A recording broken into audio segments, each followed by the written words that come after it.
Hello, my friends, my family. We are back. We are live once again. I have my amazing friend Carlos Gallego. He is joining us tonight. I think Zoya will be dropping by here soon. We have a great guest and my friend, also a great political commentator, my friend Tara Reid. But thank you for joining us, Carlos. Well, absolutely, uh, my pleasure, and always happy to be on the show. Thanks a lot. Yeah, we were just talking because we were just talking about just before we went live. I'll talk to Rome. I'll talk to CJ and our boys. We got this barbecue today. Not today, sorry, on Sunday. And we're doing a lot of mutual aid events, tour for the poor in Kansas City this weekend. And that's what I implore you guys to do. We had a great stream earlier today. I did a call-in show, which is honestly my favorite format. Like yelling at YouTube is very fun, but I actually enjoy talking to people, and I actually get to meet. I get to conversate with many people in our RBN family on Revolutionary Discourse. I did that today. We had Nick and CJ earlier today, and when you hear our message, I really hope we inspire you guys to get in the community to try to do something the least the best you could do. We did a breakdown of the reformist left, the boutique left, and their incoherent strategy for the working class. We need a way to survive, and as we plan the revolution, as we plan working class movements, and we got to reject the strategy of the capitalist class. The capitalist class and the ruling class, they want us to just bank on every 2 years. You show up to vote, you vote, and things will be better. Randomly. They want you to do it. And then if you lose, you in despair for 2 years. You guys saw the Mike Figueredo video. We like, oh my God, I don't know what to do. That's the nihilism of the boutique left, the reformist leftists. Meanwhile, no matter how bad the news is on RBN, we talk about some deep ass shit, some dark ass shit. We're like, no matter what we're talking about, people call us delusional. The reformers left is like, you're delusional. You think you're gonna make change? We will talk about all the problems going on in our community, and it's on ourselves to change this shit. And I had to mute your mic just because you have some background noise, but I'm gonna mute you, Carlos. You have anything you want to chime in with? Uh, just the idea of despair that you mentioned earlier, I think it's. I'm starting to look at it more as a tactic, a long-term type of thing, where they actually encourage a type of existential, psychological despair on the working class in order to promote themselves as a solution to the same despair that they're promoting. So I think that that's something we may want to talk about later on, because I think it's a very important thing for people to keep in mind, because those are the moments that ideology is most effective, when you find yourself in despair, in a corner, not knowing what the answers are to provide those, which is why channels like RBN are so important right now. I mean, that's the best we can do is try.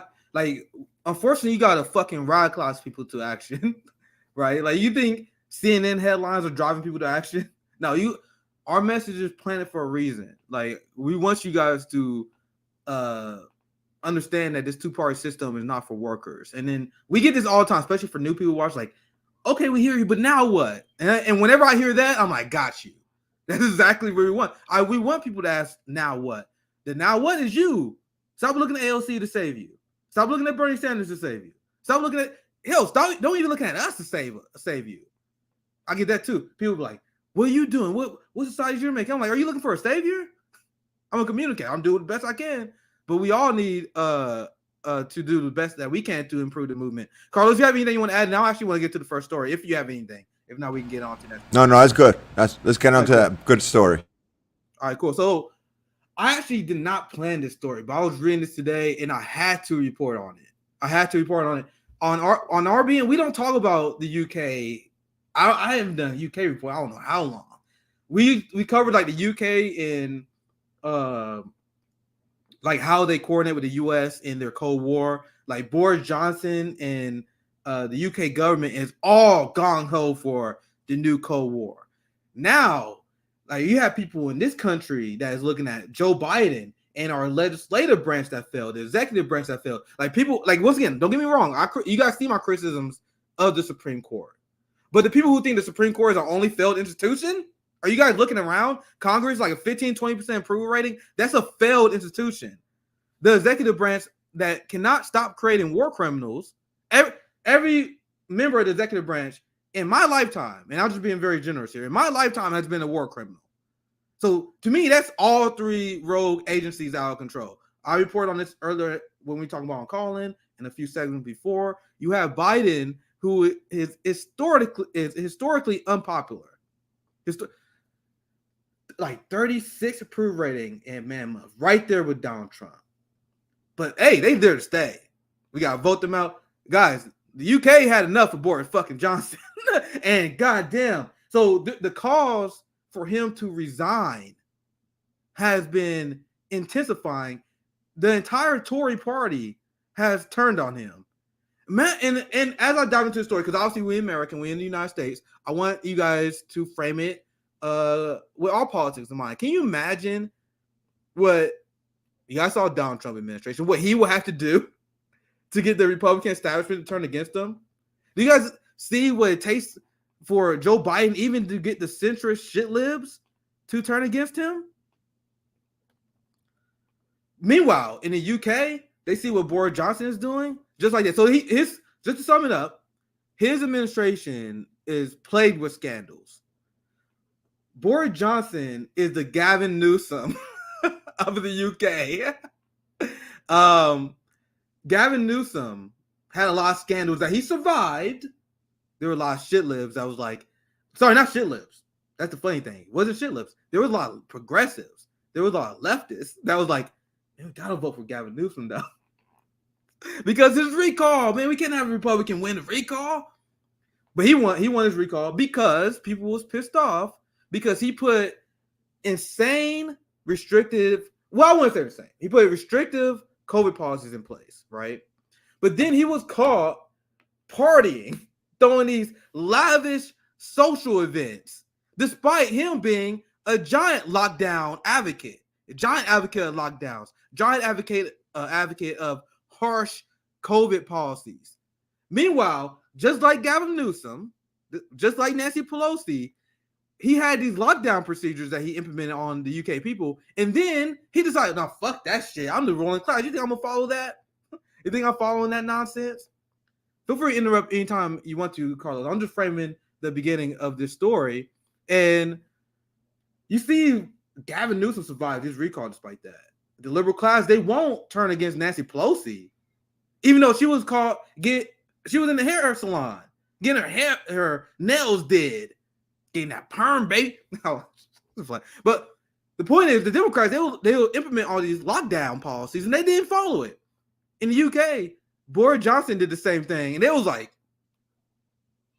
and now I want to be careful here because I got a lot of leftist brothers and sisters from UK. I know we got a very international audience, and they have a lot of hangups with the UK. But I want to at least start there, where someone who implements insane lockdown policies, there's a massive backlash against you when you get caught fighting against that. He also promoted and gave jobs to someone who committed sexual assault in 2019. It was reported to Boris Johnson and them at the time. Fuck, I'm blanking on the guy's name. Do you know his name? I gotta Google it. Let me find the guy's name that got oh damn, this article sucks. I gotta find the MP's name who had all the sexual accusations. Let's see. While you're looking that up, I just want to remind the audience that it's also Johnson's, who's one of his first cabinet members, left during the holidays, and they found out that he was leaving while everybody else was locked down, and so they blamed it on the fact that he was going to visit his sick mother, and it just coincided with the Christmas vacation. Yeah, here's the story now. My bad. I completely blanked on the guy, Chris Pincher. And I didn't write his name down for some reason. So I was like, damn, what the fuck is this name? So anyway, all right, let me just read the first two paragraphs then. So you guys get at least a good idea why this happened to Boris Johnson. Boris Johnson was fighting for political survival on Wednesday after a number of high-profile resignations shook the foundations of his government and fueled doubt on whether he'd be able to hang on as leader of his party. By the way, Boris Johnson, this is very interesting to me because he's like, if you take me down, I'm taking y'all with me. He's like, I ain't going fucking nowhere. I got a mandate for the people. I'm gonna show you guys this crazy clip that of him. He essentially said, "There's no. I don't care what you guys say. I don't care if you guys change the rules because they tried to force him out earlier this year, and that vote failed. So there are a lot of Tories that were like, I'm brave. I'm a patriot. I'm standing against Boris Johnson, but they voted against the referendum to get him out earlier this year. So this scandal is so bad. The one with Chris Pincher, the sexual assault guy, they literally think about changing the fucking rules so they can. So usually when you have a vote of no confidence to get Boris Johnson out or whoever the prime minister, you got to wait at least 12 months to do it again. Boris Johnson, his country's turned on him so bad, they're about to change that rule so they can hold another vote because all the Tories have turned. And they just did it. And they just did it, Nick. So, yeah. So we're talking about like last week, I think, or 2 weeks ago. And so now I have to wait 12 months to do it again. And what happened, and I think it was that recent, what happened today or the video you're about to show is why the situation is that bad. That it was this recent and they're already bringing the same issue back up again because things are getting worse like they are in this country. Thank you for that context, Carlos. You guys see this? He had this hearing, and one of the videos I'm going to show you came from this hearing, I believe, right? So this is a funny tweet from this guy, Jack Minkinson. Sky News has a running tally of resignations during Boris Johnson's hearing, and it keeps ticking up while he's talking. Apparently, this Boris Johnson only had like one member of his cabinet left, and that was like as of like 10 minutes of me checking. Like this shit is moving so fast, guys, and I had to bring it back in. Imagine the United States. Like all our politicians, I look at what Boris Johnson has done. He's corrupt, but what to me personally, what Boris Johnson did is fucking child's play compared to the criminals in our government, and they get away with it. At least this guy, he fired this guy. He got to fire this guy as opposed to the other ones who keep resigning. So it's kind of like a win-lose there for him. You guys see the number was literally going up as he was speaking at his hearing today. See, government resignations 27, 28, 29. That's so, I ain't gonna lie, that's hilarious. To literally so see, go ahead. He didn't want number 30 to be another resignation, so he fired him before the guy could resign. Wow. Oh, wait, I did see that. I saw the headline. This story is moving so fast. That's the one that just broke. Yeah. Here's the breaking news. Here's the breaking news. Yeah. I think it's and so I think it was strategic, Nick. I really think Boris has such a big ego that he fired this guy before this guy could resign. Yeah, that has to be it. That has to be it. More than 40 resignations were submitted to the government since Tuesday. God, bro, you guys see the title of this video. It's not clickbait. We're gonna get to it. You guys see how Biden plans to expand Trump's border wall, which is not even Trump's border wall anymore. This is Biden's border wall. Imagine, because this will happen in a sane society. Not saying UK is sane, but I wish we can at least start here, right? As I always say. Imagine if the Democrats who had a meltdown over Trump's border wall, which I believe is a good thing to melt down about. Not if you're a hypocrite, but for the most part, it's a good thing to melt down about. Imagine if people in the Biden administration resigned in mass because of Biden essentially continuing Trump's policies. Well, I think it's worth resigning over considering the amount of Trump derangement syndrome so many people had, right? But anyway, this is what's going on in the UK. And I want to show you guys this. This is the clip of Boris Johnson, and I think this was during one of the hearings today, and I love, and feel free to interrupt, Carl, but I love UK Parliament where they don't have this civility politics that we do, and that even though I'm against civility politics, it's still weird to see. I love it though. I love, like, whenever I see some shit out of the UK, it's politicians yelling at each other, they mocking and jeering. That shit is great. That shit is great. What? Meanwhile, if you did it, anything that they do in the UK over here, you get singered so fast. You want to chime in? Yeah, I was just going to say that it's ironic because if you look at politics, right, one of the ways that the politics is defined is war by other means. And so really what they're doing in the UK, that's really a the most civil politics gets, because it's really it's a kind of warfare. In this country, we've transformed politics not even into politics of civility. We've transformed politics into performance. It's literally like Hollywood shit. It's staged. It's complete spectacle. So you're supposed to follow the script, perform, which is why the people that don't follow the script, like Marjorie Taylor Greene and other people that I do not agree with at all, are immediately foregrounded as being extremist and not representing the norm, because they do want to hold the line on what is a norm.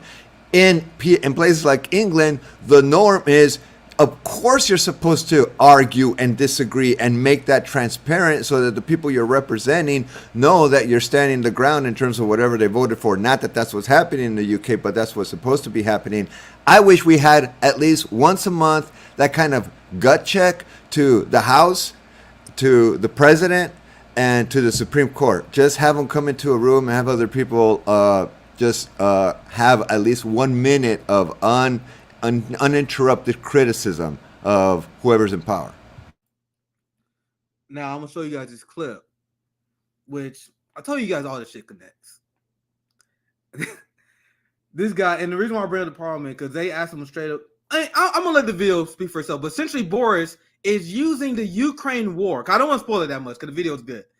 He's using the Ukraine war as a primary reason why he should stay. Look, check out the video, guys. Mr. Speaker, does the Prime Minister think there are any circumstances in which he should resign?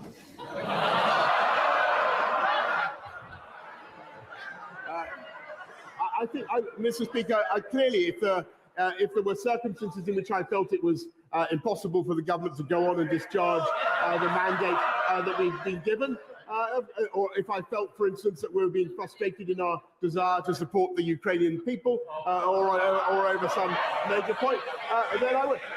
But frankly, Mr. Speaker, the job of a Prime Minister in difficult circumstances when he's been handed a colossal mandate is to keep going, and that's what I'm going to do. Mr. Speaker. So I'm gonna play it one more time because I'm not sure if you guys caught the beginning there, but you guys see the question. He said, "What would it take for you to resign?" And Michael Tracy tweeted this out. He said, "Boris Johnson, if asked if there was any circumstances in which he would resign, Johnson said he would be if he were hindered in his ability to continue arming Ukraine." So let's watch the video one more time because I want you guys look at the question here. I love how direct, and you see that, like, the atmosphere here is great. But anyway, let's play the video one more time. Does the Prime Minister, Mr. Speaker, does the Prime Minister think there are any circumstances in which he should resign?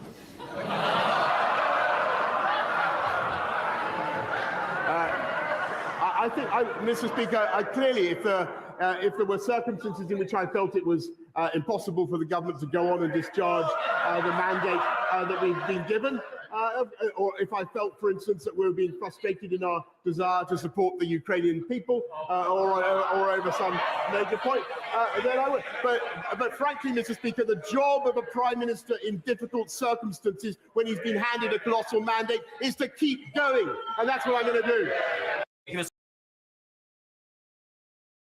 Whenever I hear Boris Johnson speaks, I am bewildered. Like, I cannot believe this dude, the leader of the UK. I always think of and when I admit there was part of me growing up where there was this ignorance, right? Where you think of the UK people as like the complicated, tea sipping, elegant people. Boris Johnson is a fucking brute. He's a brute. He don't give a fuck. And as I show you guys, I love their parliament. I love their system. You see how they heckling? There's a lot of energy in the area. Imagine Nancy Pelosi having to deal with this. I want to see it. Imagine you had Nancy Pelosi speaking, and then you have people able to ask her direct questions, even in opposition party. I would love to see it. Have them like some Republican motherfucker, some Josh Hawley, Marjorie Taylor Greene motherfucker, like grilling Nancy Pelosi. That'd be great.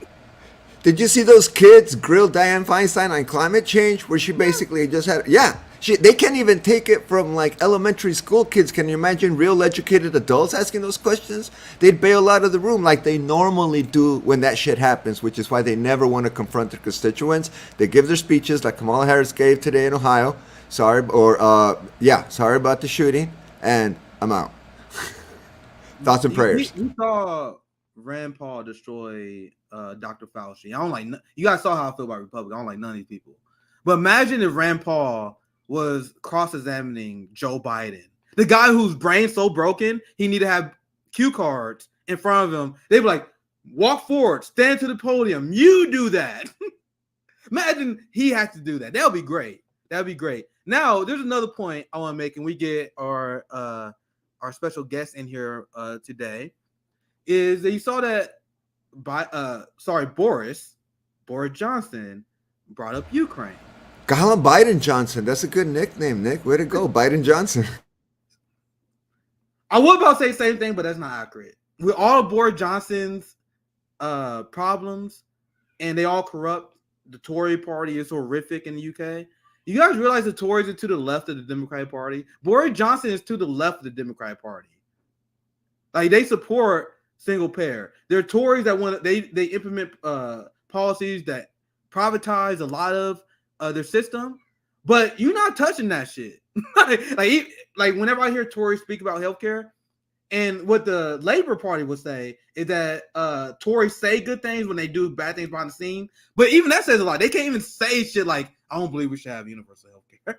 But anyway, the point is the Tories are significantly to the left of the Democratic Party, which show how fucked up our Overton window is. That's how fucked up our shit is. Now, one last point I want to make. You guys see how he mentioned the only way he should step down is if he stopped being a useful idiot for the Cold War against Russia and China. If I become unable to support Ukraine, that is what would do it. And then you got Joe Biden, who says his number one priority to make sure he take care of the Ukrainian people, not the American people, the Ukrainian people, right? Now, do you guys remember the Western talking points heading into the Ukraine war, which we have debunked? Remember? They said that the Ukraine war will be the instrument of Putin's demise. They said Russia made this giant miscalculation. They're screwed now. They should never invade Ukraine. Putin is fucked. It's only a matter of time before Putin has regime change. The Russians want him gone. Do you remember that, Carlos?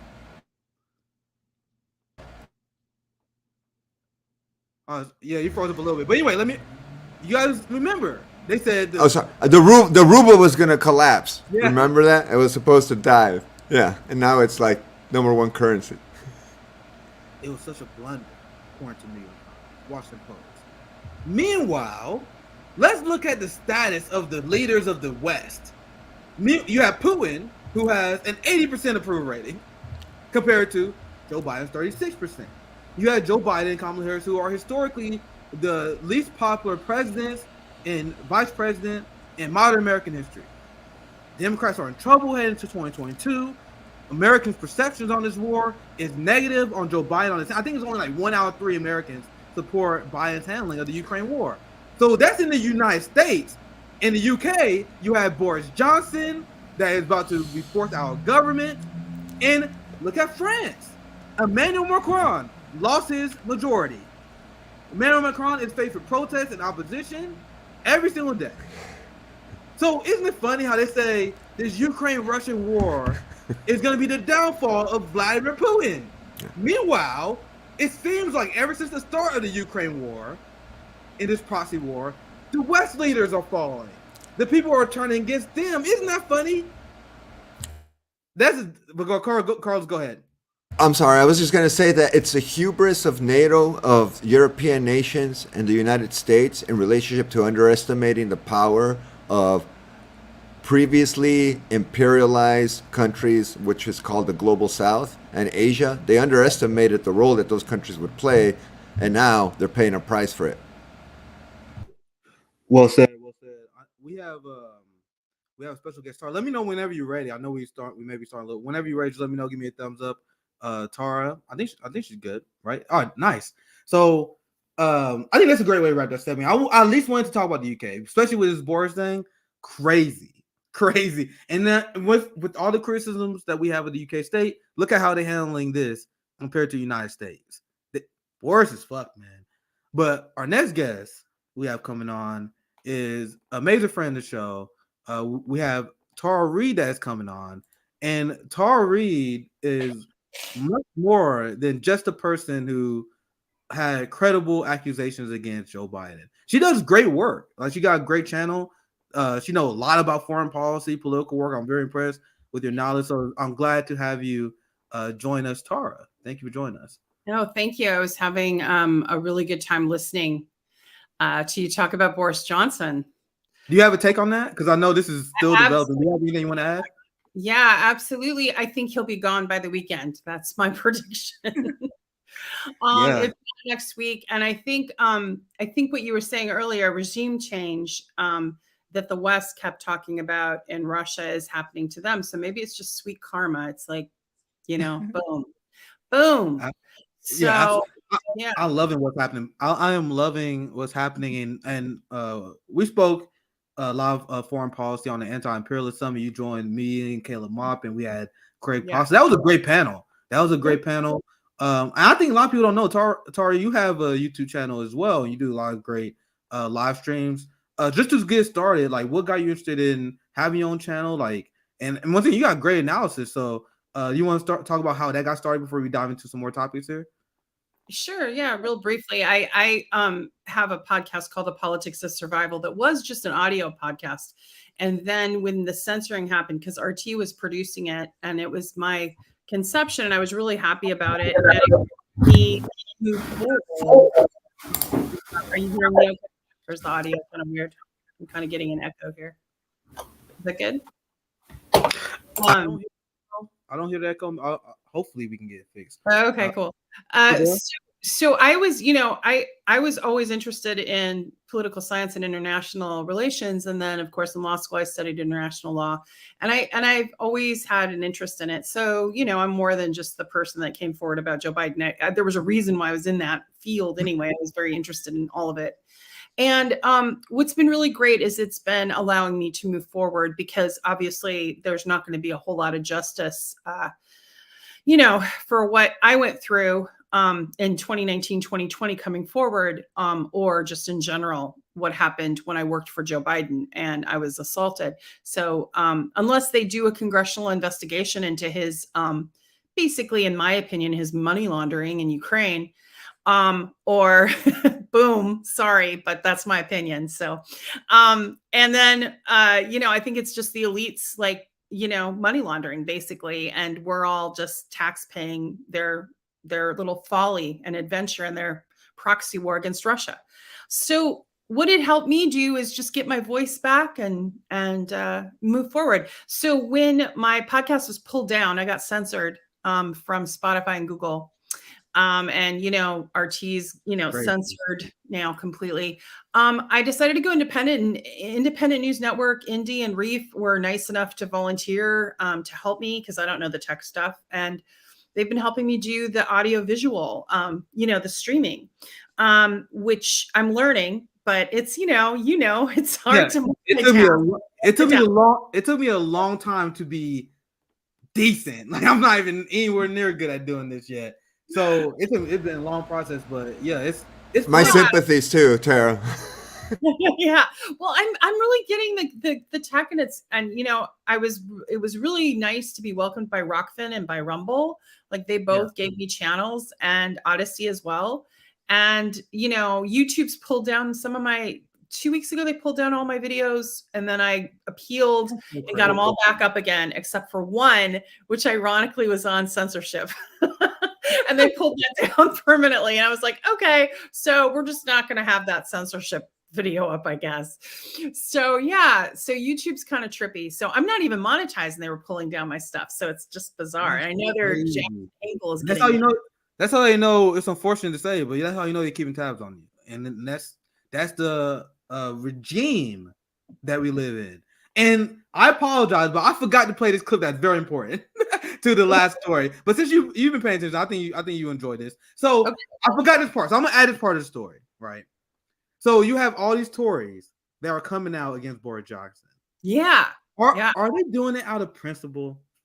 30, I don't know, like 36 resignations in his cabinet today alone in 24 hours. 36. That's that's pretty much saying, we don't want you, and we don't want your, and you could hear them saying to him, when are you going to get out of Ukraine? And he's just like, Ukraine, Ukraine, Ukraine. It's like, dude, you know what? You've lost your whole country. Like, but he has a 90% approval rate in Ukraine right now, or 80%, Boris Johnson, but 24% in his own country.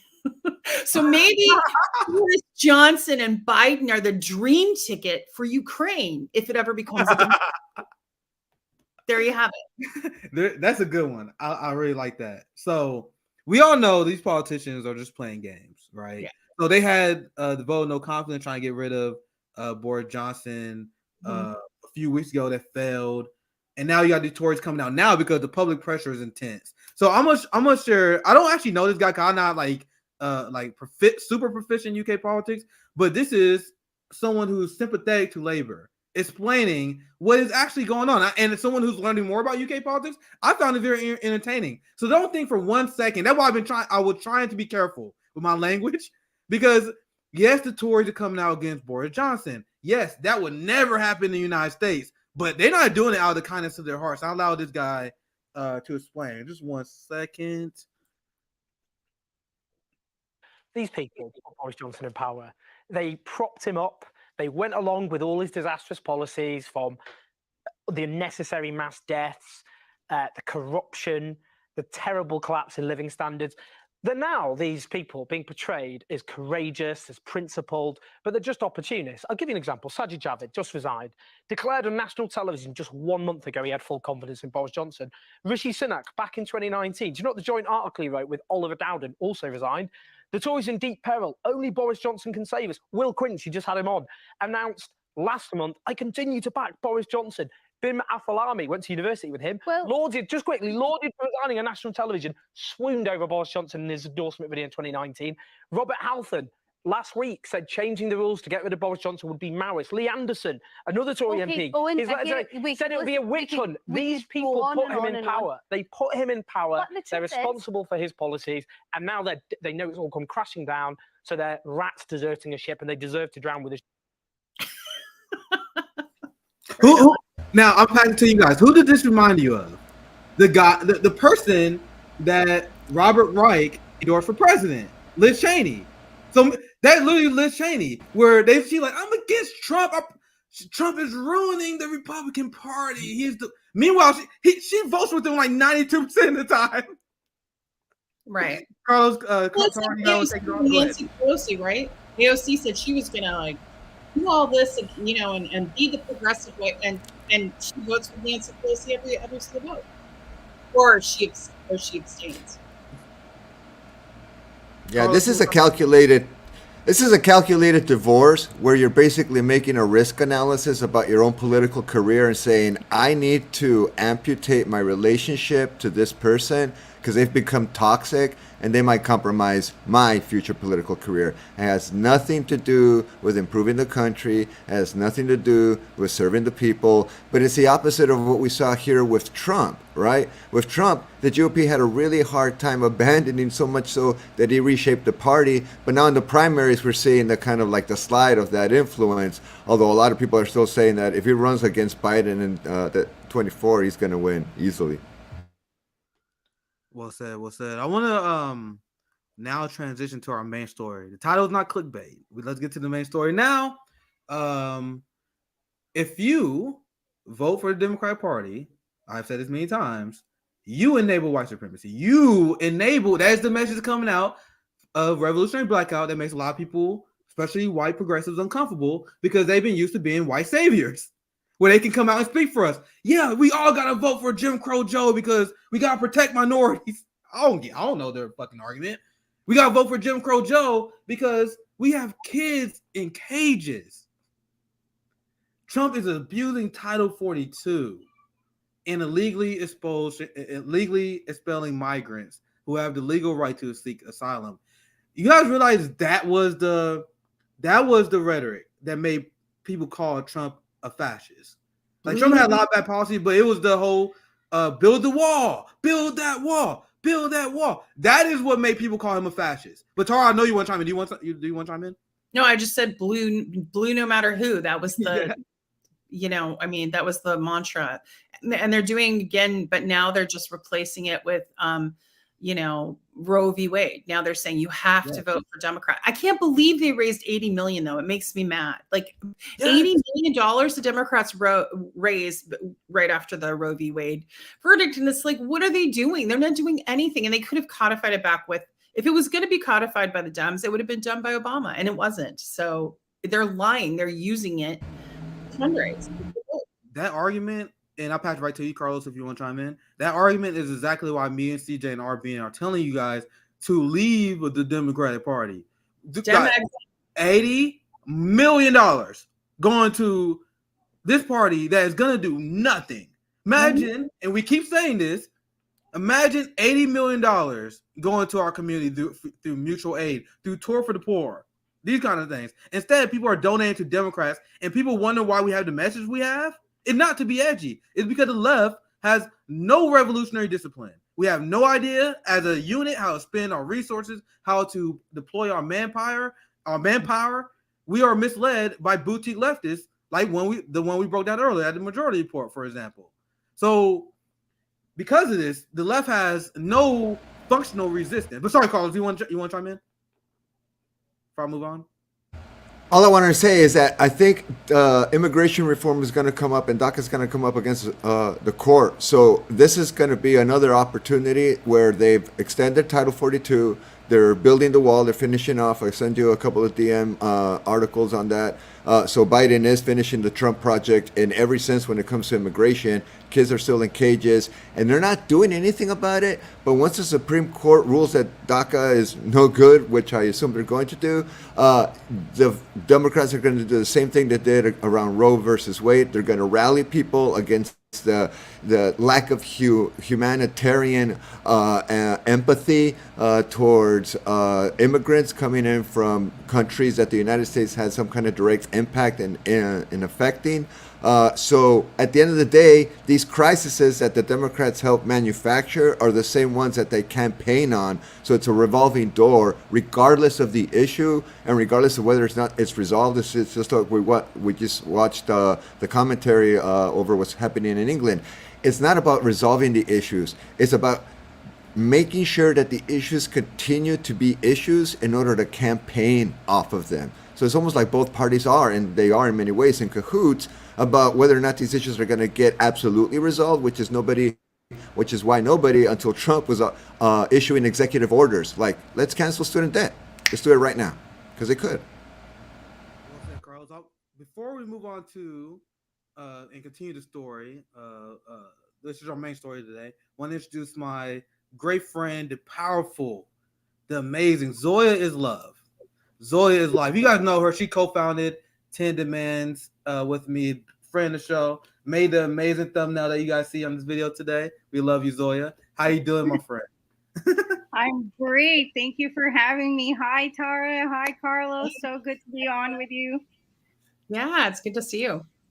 So you are just in time for the main story today. We're talking about Biden's border wall. This is Joe Biden's border wall. So as I was saying, this was the issue that apparently made Trump a fascist. And we kept bringing up on RBN how Biden's deporting more people with Title 42. They got rid of the Remain in Mexico policy, but the Biden administration itself was in no hurry to get rid of Title 42 and these things. And they are continuing to escalate and expand the border industrial complex. As I explained literally weeks ago, they had border. I didn't even know. Like crazy right wingers and white supremacists, they have like border Comic-Con. You know how like Comic-Con, they have like all these events like Marvel Con. They have like Border Con, where a bunch of people come together and they talk about strategies to get rid of the Mexicans. They go over. I saw a video. They were like doing a firing range, they were testing weapons. I'm like, this shit is crazy. Now I'm for real, look it up. It's like Border Con or something like that. Like Comic-Con for white supremacists.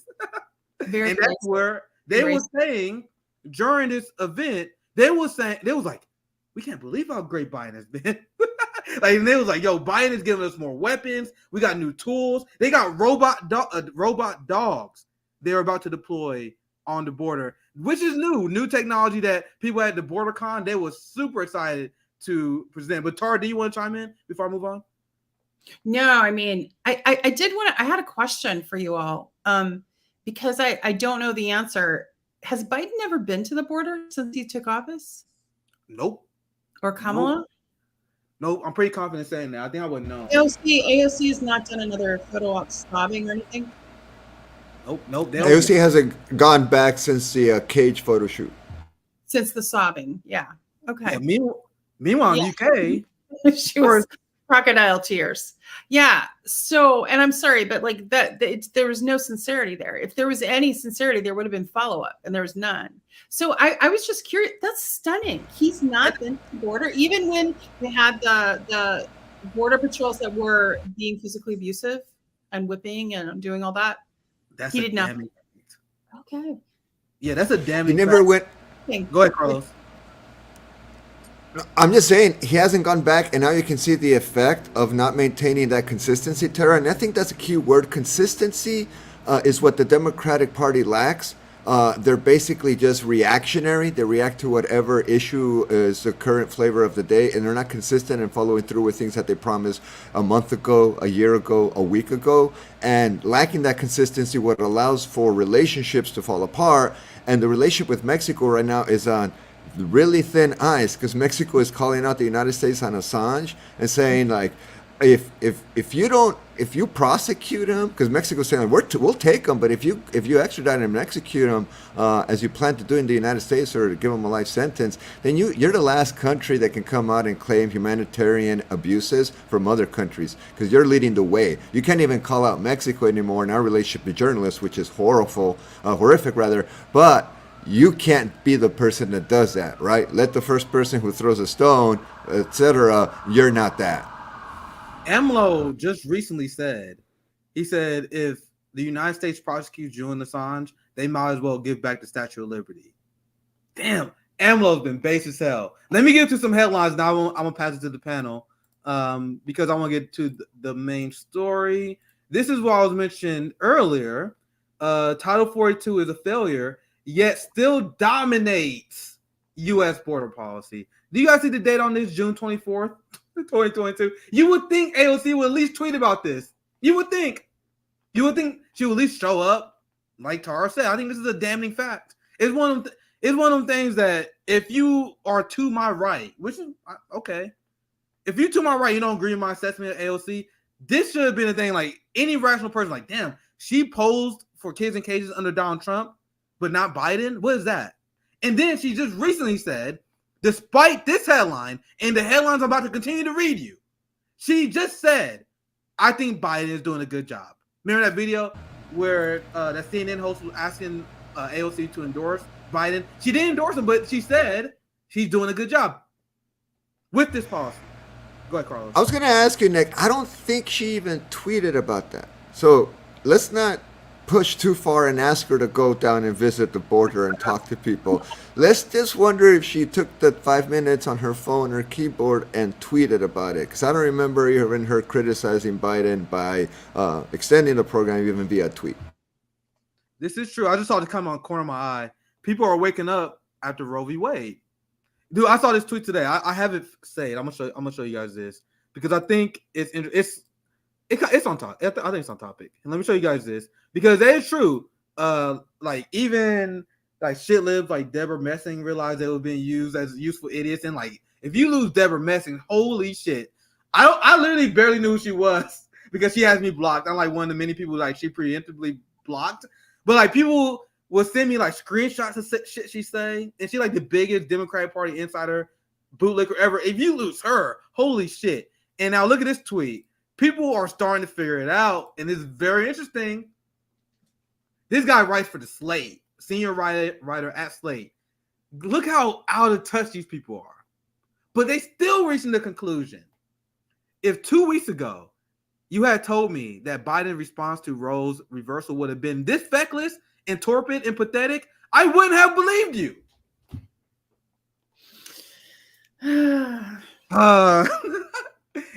So I'm gonna continue. I guess everyone has their political threshold, I guess, right? They continue. It's a total abdication of leadership on an issue that sits on the heart of the Democratic Party, and it's appalling. 10,000 likes. Now, the fact that he didn't believe Joe Biden is unbelievably confusing to me. That he didn't know that he would do. You guys chose the moderate. You guys worship the moderate, and you were like, the United States. We need a moderate at the helm. We need someone who's even and cool. We can't have the radical like Bernie Sanders. We need a moderate. Now, hey, liberals, this is what it's like. We have a moderate. He's doing some moderate ass shit, isn't he? And by the way, and I'll pass it to the panel after this, Biden voted to overturn Roe v. Wade in the 80s. That was his tech mark. He spoke about it many times in the 90s. And people give politicians benefit of the doubt for no reason whatsoever. So if he was against the right to choose his entire career, and then he becomes president, and then you lose the right to choose, why are people giving him the benefit of the doubt? Like, this is not what he has in mind. I would love someone to answer that question, because if he wasn't for this, he'd be doing all the suggestions that activists are asking him to do that he refused. As far as I know, and this is my analysis, deal with it. He loves what's going on right now, and to prove it otherwise. So I'm gonna go Carlos, then Tara, and then Zoya to get your guys' response to that. So Carlos, you can go first, then we go around. I was just gonna say quickly that the last election should have been the election for a third-party candidate to win, because the lesser of two evils were both awful equally, and I don't understand what people were. And at the end of the day, a lot of us, that did voted because we were afraid of the potential alternatives, regardless of how bad we knew about it. Some of us voted with regret. Some of us didn't vote. My point being is that what is a moderate, or what is the lesser of two evils in an era of corporate fascism, in an era where the politicians don't run the show? Why would you pick someone who was promising you a return to the status quo? They're just different flavors of fascism, and at the end of the day, they're going to end up in the same place. This is why, and I'll pass it to you, Tara, and then we go Zoya next. This is why liberals enable fascism. See, now I will make the argument that Biden's a fascist, but let's keep it simple here. The reason why moderates enable fascism is because liberals and our liberal class worship our institutions. They will uphold our institutions no matter what. But if you're an institutionalist, like Joe Biden and his sycophants, what happens when those institutions go rogue? What happens when those institutions go fascist? Then the liberal will say, oh man, we got to vote. We got to go through the committees. You see how they enable this shit? But Tara, you can take it either way you want, and then we go Zoya after that if you guys want to chime in. Well, I think you brought up a good point about Democrats supporting when back in the 90s, there wasn't the galvanization around U.S. intelligence agencies and the Defense Department in the same way there is. Now, there was collusion with, obviously, with the wars that we got into. But what I'm saying is that the rhetoric around the Democratic Party, around intelligence agencies, around the military industrial complex is all supportive now and lifting it up. And they are completely part of it. And you can see the way intelligence agencies are, virtue signaling that they're, open to Me Too, right? But they're not, right? Or that they're supportive of the LGBT community, but they're not, right? But they use those to get to try to target those populations that they want to bring into that fold for whatever purpose, voting, for fundraising, and in the case of intelligence agencies, for obvious other reasons, right? They want power and control, and they have it. So what I've noticed is that we're just moving closer. And I remember my mother, who was a very big, she was a very politically involved for decades. She's dead now, but she predicted that we would reach this precipice of fascism and authoritative, and that's what the Democratic Party has evolved into. And maybe it always was underlying, right? Because you look at the foundation of our country. I don't know if you saw this video, but Mick Wallace, the Irish MEP, did you ever see his assessment of US democracy? He said, the United States doesn't even know how to spell democracy. And he's right. Out of 275 years, we've been at war for over 200 years, and it's built on, on slavery, it's built on racism, and it's built on the annihilation of, Native peoples that were here. So when you have the foundation built on that, and then you go in this warlike bellicose for centuries, then the Democratic Party, instead of being the party of peace, it is the party of war. And I don't think people really realize that. There is no anti-war movement in the US any longer. There is no peace movement. It's basically just been hijacked by corporate interests. So that's my 2 cents. Yeah, exactly. Well, so I want to get Zoya in here. Zoya, you can chime in on anything you heard or this segment I just did. Zoya, you want to chime in? Yes, I also sent you a screenshot which relates to the. Zoya with the receipts, as always. Always with the receipts. Always. But that's actually on the UK story. On this Biden story, we were told to wait on healthcare. We were told to wait on education.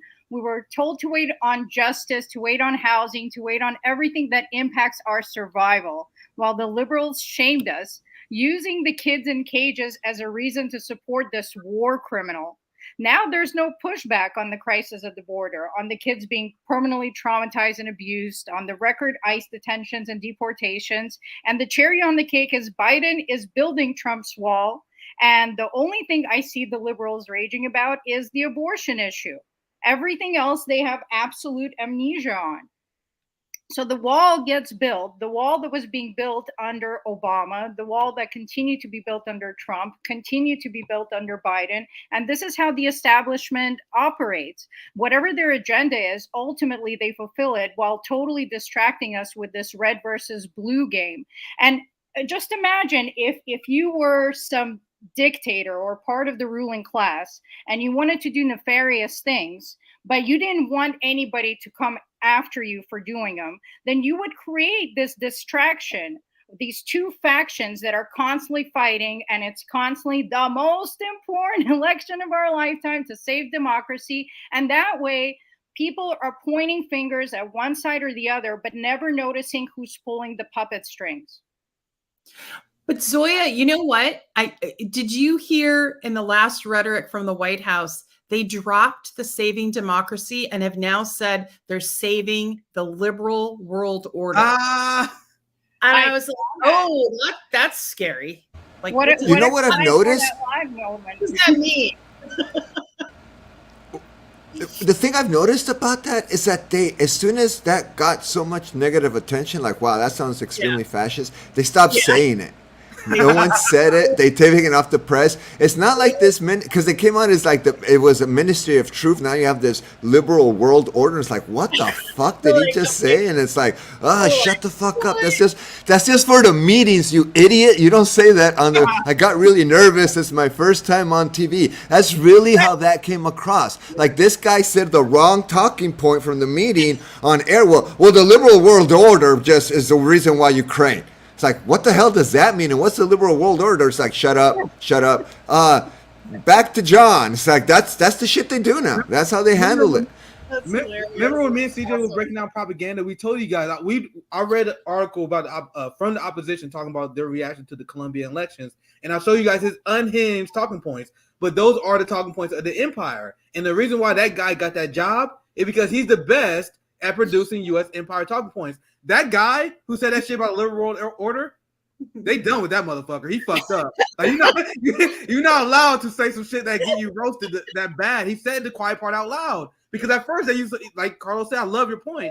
We're fighting for democracy. We want to resist the tyrant Putin. But then this dumbass accidentally says what they all believe. We didn't uphold the liberal order.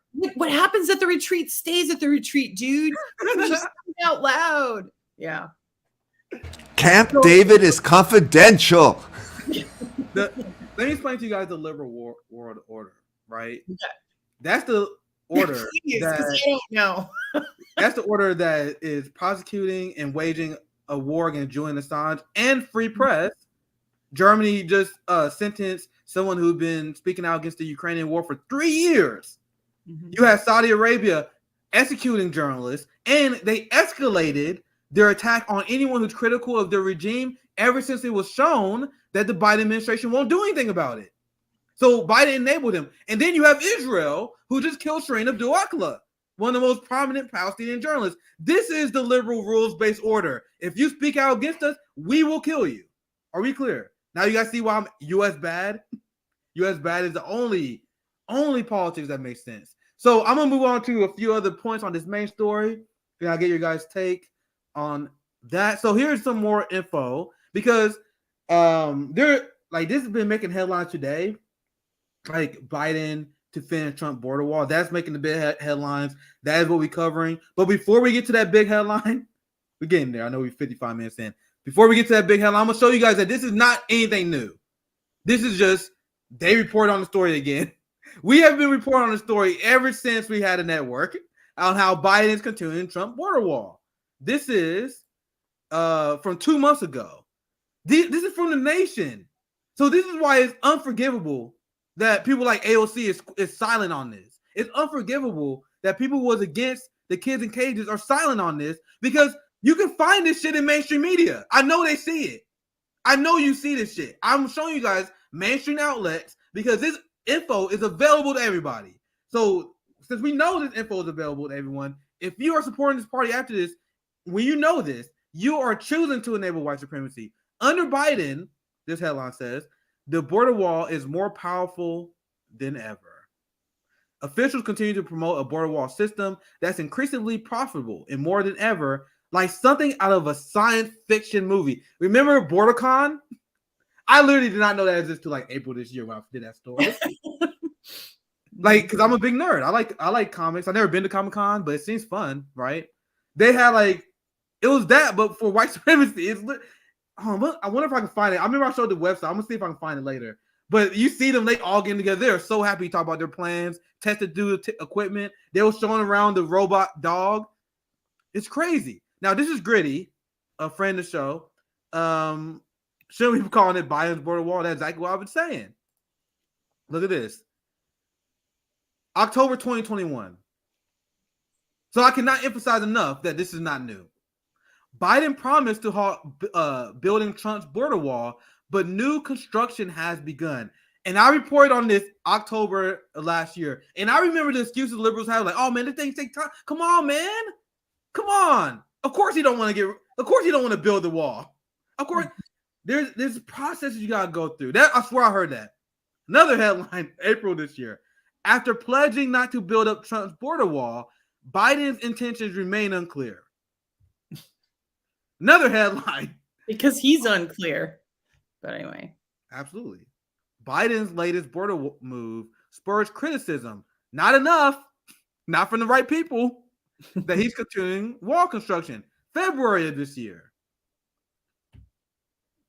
New border wall separating San Diego, Taiwan, could end legacy of friendship part. Now, this is the story that everyone's reading out today. Tijuana.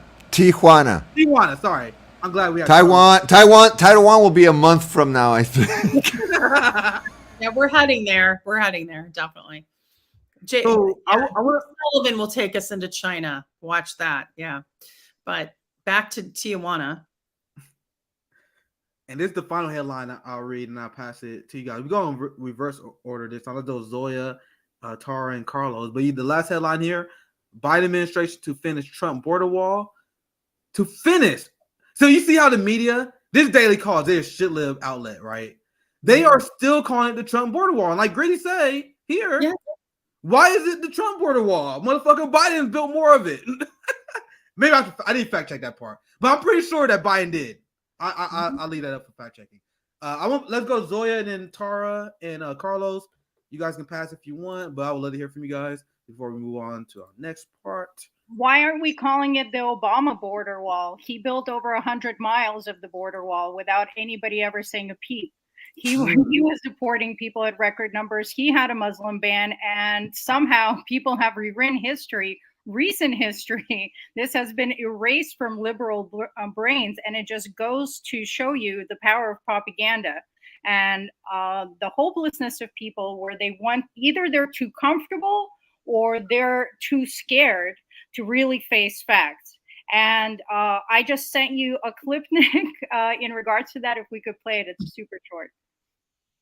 introduce it because I have not seen it. Zoya always have the great receipts. That's why we love her. So what's this? You want to introduce the video while I'm pulling it up? Like what are we looking at here? Or should we just watch it live? This is our former president, just to show people how far back it goes and how they manufacture narratives and want you to process information. All right, let's check this video out, and I will let you guys respond. I haven't seen this, so this is gonna be my live reaction to it. Let's fix the audio and let's get. I'll never apologize for the United States of America, ever. I don't care what the facts are. I will lead her. I will do my level best to stand up for freedom and democracy around the world by keeping the United States of America strong and by keeping our eyes wide open as we welcome change in the world, but keeping our eyes wide open. So what we see here, because I just want to point out the fact that this goes way back. Biden is just the latest reiteration of what this establishment has been doing over and over. And we're eating that bowl of shit and we're being told to say thank you. I mean, blatantly, what he's telling the American public is how he wants us to process information. That ignore the facts. The facts are not what matters. Just love your country, shut up, go to work, pay your taxes, and suffer. We hear that guy. Sorry, Zoya, but when you hear that guy and that ideology, how is that not the most extremist, insane? Like, remember, think about when this is taking place. That's like the late 80s and 90s, right? It looked like it. Like, this is while the United States is purging and killing socialists in South America. And he is saying, despite all our war crimes, we arming extremists, rebels in the Middle East. He's saying, no matter what we are doing, I do not apologize for it. Guys, this is unhinged, fascist, scary ideology that must be opposed. Who was he? He was CIA. He was CIA. Yeah. And Tara, you want anything? I want to go. Let's go Tara next, then Carlos, and then we move on to our last segment of the night. Anything else you want to add to this story or anything in general? Tara? Yes. Oh, me. I thought you were talking to Zoe. Sorry. Yeah, I love that clip, Zoe. That was great. And it's a reminder of just, what she said was absolutely, I would just want to echo that. It's just like been this revolving door of neocons and neolibs that are hell-bent on enriching the defense contractors. I mean, look at how much money they have, like quadrupled or quintupled, whatever the word is, their profits in 90 days. Of the Ukraine, and then now beyond, we're getting to 120, and they're making a ton of money. So as long as war is this profitable, how do we get the incentive for peace? How, as citizens, can we give the incentive for peace? And I think one of the things was, well, they don't really want, humanity to perish, but I think they do, actually. I think that's the problem. I think we haven't accepted it, but I think the ruling class has a plan, and we're not part of it. And back to the border wall issue, the racism, the systemic racism just continues on. And it's been continuing on through the administrations. And Joe Biden is such a fraud. And the problem with the Democratic Party is they're a wolf in sheep's clothing. I've been saying this for a couple of years. With the Republicans, you know what you have. They are straight up. You know what you're going to get. But with the Democrats, they try to appease certain groups that they have no intention of helping and, in fact, exploiting more. And so, like they'll trot out AOC, right? But there's nothing, it's empty behind it. And it's actually the same draconian or worse policies. And the children in cages started, like as Zoe said, with Obama. That wasn't Trump, that was with Obama. And no one talks about that. So yeah. Exactly, Tara. Let's go Carlos. And then I have one more story for us tonight. Go ahead, Carlos.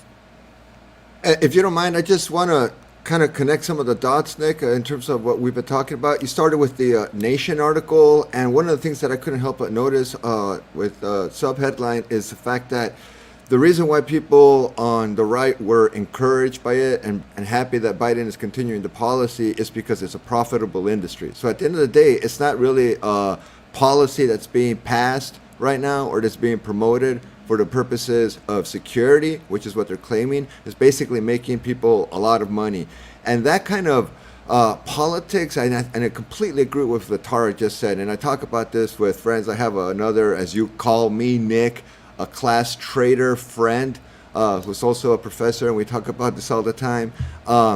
We talk about how they really are almost engaging in a global culling. It's like the world's wealthiest people are trying to buy up the best land in preparation for. I'm not saying Bill Gates.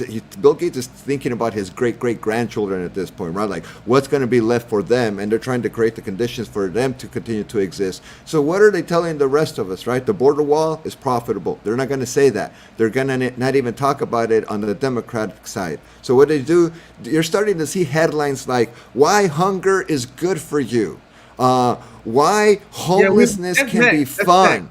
Yeah, that's right. next. Why homelessness can be fun. It's that kind of shit. And at the end of the day, what it's all about is the same thing that Zoya brought up. It's propaganda. It's the idea that we have a Democratic Party now that is defined by corporate interest and war. That used to be the Republican Party. Now, why is that not the Republican Party?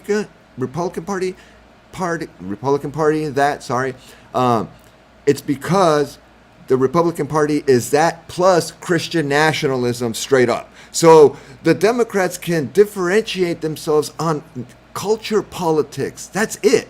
On identity politics, they can create, but not on class. Because at the end of the day, we all know that that's not what they represent. So it's always, this is the liberal world order. The liberal world order is what you're seeing the Democrats do. They're going to create an identity politics to distract us from the real class war that's happening. And by the time moderates notice, it'll be too late. The house will be on fire. They will have taken all your fire extinguishers. And that was a fake fire department that came to look at your house. They didn't come to look to see how they can put the fire out. It was where do we start it so it burns fast and we get rid of people like that quickly.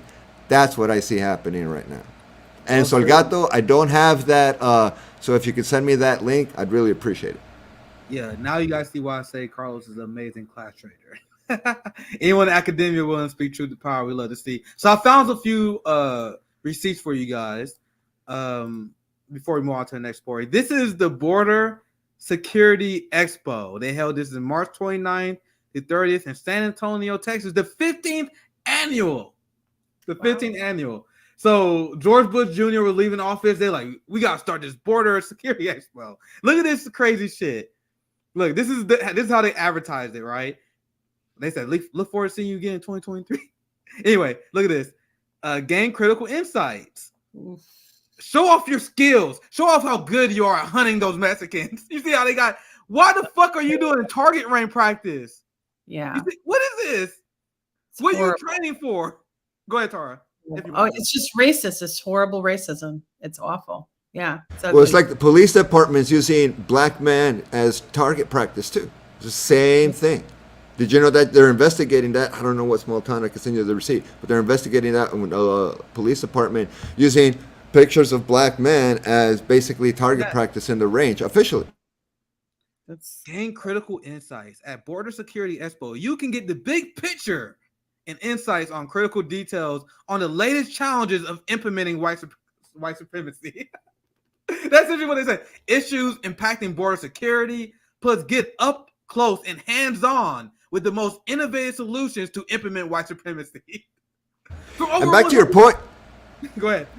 No, just back to your point, Nick. This is why the Nation article is all for what's happening. This is making money in a way they didn't even imagine that they would emerge a new market, which is the one you're highlighting right now, just out of the rhetoric.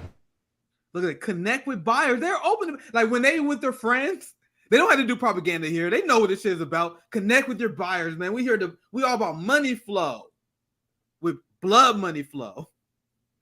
And this is the other receipt I want to show you guys to illustrate Carlos's point. This is capitalism, baby.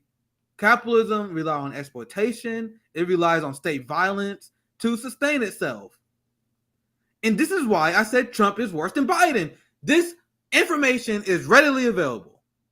I cannot keep emphasizing that enough because I am seeing people that have years, 10 years more political commentating experience than I do, getting all this shit wrong.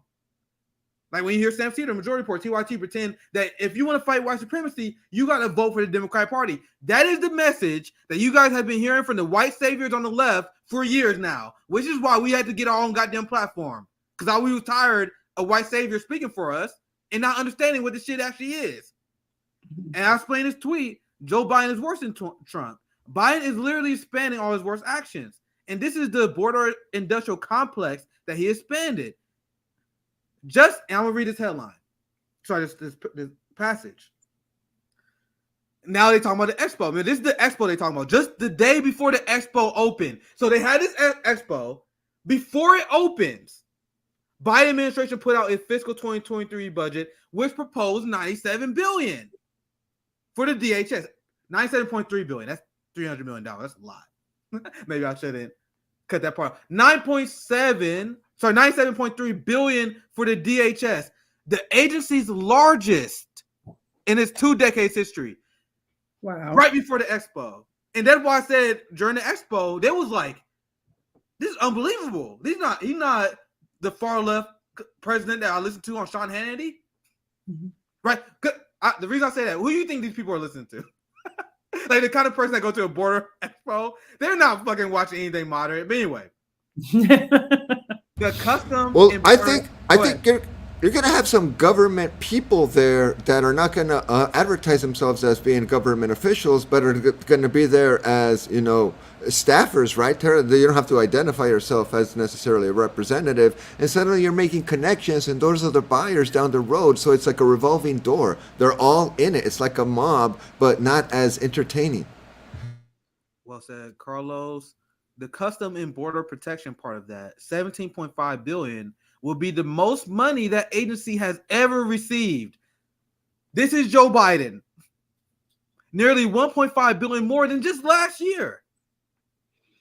The Immigration and Customs Enforcement will get $8.5 billion, which is a marginal increase. Combine those two. Now, this is what you should be telling your shit-lib friends, everybody.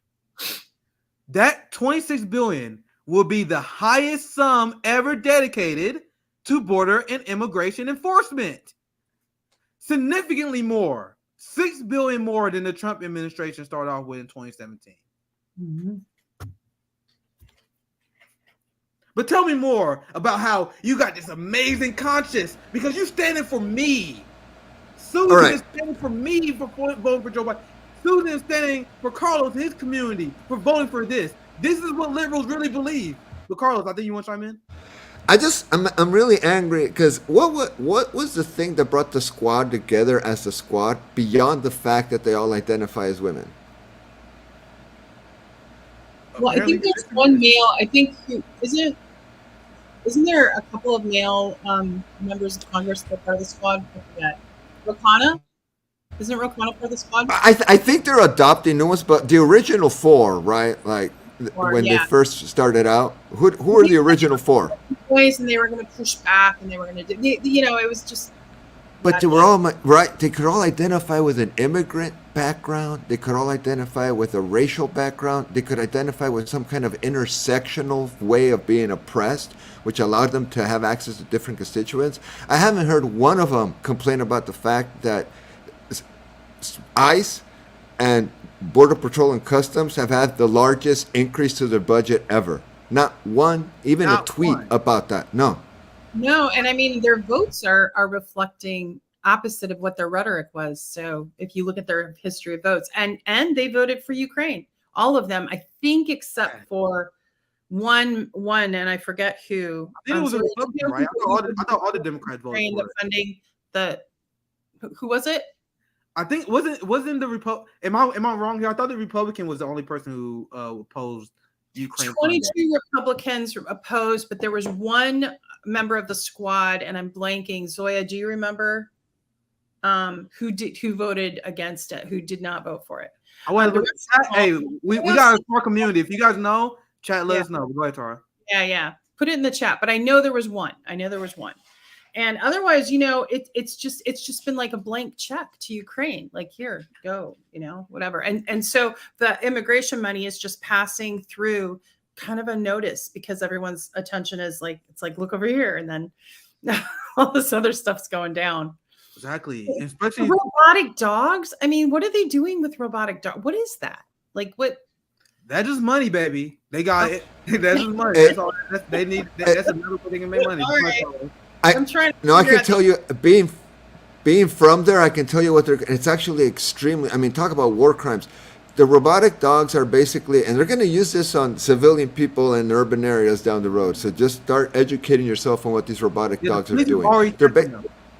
yeah, the police are testing them. So basically, they're surveillance animals that can overcome any kind of terrain and run faster than human beings. So they can catch up to you if you're trying to run away from them. And you can't kill them or shoot them unless you have a drone. People are starting to drone some of these. Anyway, the point being is that the robotic dogs at the border, what they do is they basically kettle people who are already being kettled into some of the most some of the harshest areas of the desert that have no shade, that offer absolutely no geographical, topographical refuge. So you're being forced to be in the sun the whole time, which is why the number of deaths continue to increase. And Border Patrol is infamous for not reporting deaths, because when you have to go rescue somebody, there's a lot of paperwork involved with that. But when you just find a corpse, you just report a Jane Doe or a John Doe, and that's it. So at the end of the day, robotic dogs are now going to be a mobile form of surveillance that can actually chase you or kettle you into a specific area. Yeah, this is an amazing receipt from my friend Zoya. Feel free to chime in if you want, Zoya, because you want to share this with me. The squad nowhere to be seen as Ukraine package sails through. AOC, Ilhan Omar, and others have been curiously silent. You would think that this is like I have not seen it. I don't follow. I don't even follow AOC. I would like see her tweets every once in a while. Maybe I should check before I say this. But I swear to God, I haven't even heard of them tweeting about it. You would think, and I'll pass it right to you, Tara. But I have heard nothing but Republicans talk about this. Like there would be like a Republican that opposed it. They'll talk to him about it. I've seen like Lindsey Graham, the hardcore neocon faction of the Republican Party. Like they are all for it. They speak about this all the time. They tweet about it all the time. The Democrats talk about this all the time, but the squad doesn't. Bernie doesn't. And people don't think that's shady. The only person that says shit about this is Ro Khanna. And he goes the exact opposite way. He sides with the establishment, despite the fact that he used to criticize the Azov Battalion. But Tara, do you want to chime in? No, I was going to say, yeah, I thought there was one. I thought it was Ilhan Omar actually who voted against it, but I guess I'm wrong. I guess she didn't. No, AOC, Tara, if I can just interject, so the article says that they all voted for it, but Cori Bush was the only one to admit that a lot of the money is going to go to private contractors. So that's it. Why would you vote for it then?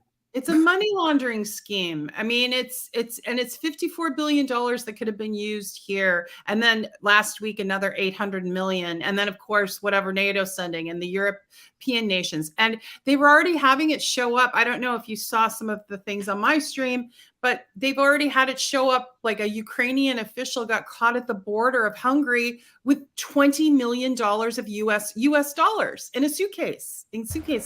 The wife of an official, yeah. Yeah. And then she got busted. And then of course they found, they found out that some of the Ukrainian officials were purchasing Swiss chalets in Switzerland and, thus Switzerland. Yeah. And so they're spending millions. So there's where the United States tax money is going. And just, if you recall, the mainstream media called Ukraine one of the most corrupt countries in the world just 5 years ago. And now all of a sudden we can hand them 54 billion and it's fine, but we're not going to track it. And do you notice that Joe Biden, like the Biden administration, gets very defensive when I think it was, it wasn't Cruz. It was Ron Paul was the only one to object and say, hey, we need to at least track this money. They wouldn't do it. They won't even track it. There's a reason, because they're money laundering. That's why. We won't really know the scope of the corruption until literally years later. Like the same way where the Afghanistan papers came out later. And to back up what Tara said, look at this. This is not nothing new. Yeah. The Pandora Papers revealed offshore holdings of Ukrainian president in his inner circle. So somehow, excuse me, Zelensky, in a much smaller market than the United States, by the way, he meant like Dave Chappelle. Maybe I should look it up. Let's. I'm gonna look up Dave Chappelle net worth. Now, Dave Chappelle is on top of the mountain in our country. What? That can't be right. 60 million? No way. I thought he'd be worth more than that. That sound right? Everything I see say 60 million. Oh, come on. He walked away from 20 million or something like that. Nick, you got to give him a break. I mean, he sacrificed some of that money. So we all know that these net worths are not like perfect, but we all know Dave is really damn rich, right? With the Netflix deal he has. And that had nothing to do with how you feel with them. Dave Chappelle, Kevin Hart, killing the goddamn. Like, let's see Kevin Hart. I don't know who's bigger, Kevin Hart or Dave Chappelle. Damn, 450 million. I'm out of touch, man.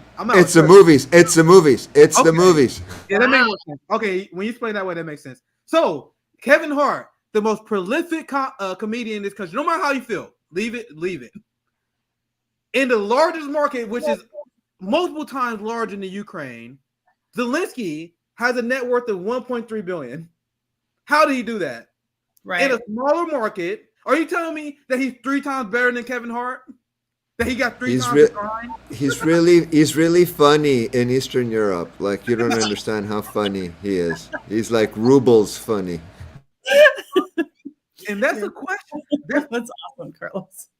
That's the question that I've asked multiple times. A lot of people asked it, and liberals never asked. How did Zelensky get $1.3 million? Sorry, 1.3 billion in one of the poorest countries with a very small comedic market? I would love to hear the answer to that. One of these days we might get it. But anyway, and who bought Hunter Biden's artwork? That's what I want to know. Those two questions. I didn't know that. So he sold some artwork for how much was it? Carlos or Zoya, maybe it was like $500,000, one of his stupid paintings, and they were so ugly. I didn't know he painted. Now you have this idea embedded in my brain, and now I'm gonna have to go look up Hunter Biden. It's not bad enough that George W. Bush paints, finger painting, whatever the hell he does. Now I have to look up Hunter Biden's paintings. Oh God, was he high? Apparently, this came out right when Biden became president. He sold a bunch of paintings. Supposedly, there was some sort of conflict of interest because they went for hundreds of thousands of dollars, and he's a beginner painter, so you can imagine what they look like. It was ridiculous, and then disappeared from the mainstream because they were criticized for picking on poor Hunter Biden. Oh, Jesus fucking Christ. Okay. I don't know a ton about like the art war, so excuse my ignorance here, but it doesn't large art exchange like that. Isn't that money laundering? Isn't that what like drug dealers would do and other government? There is legit art, but like someone buying a painting for 1.5 million. Is it really that worth that much? What y'all covering that? What y'all doing here?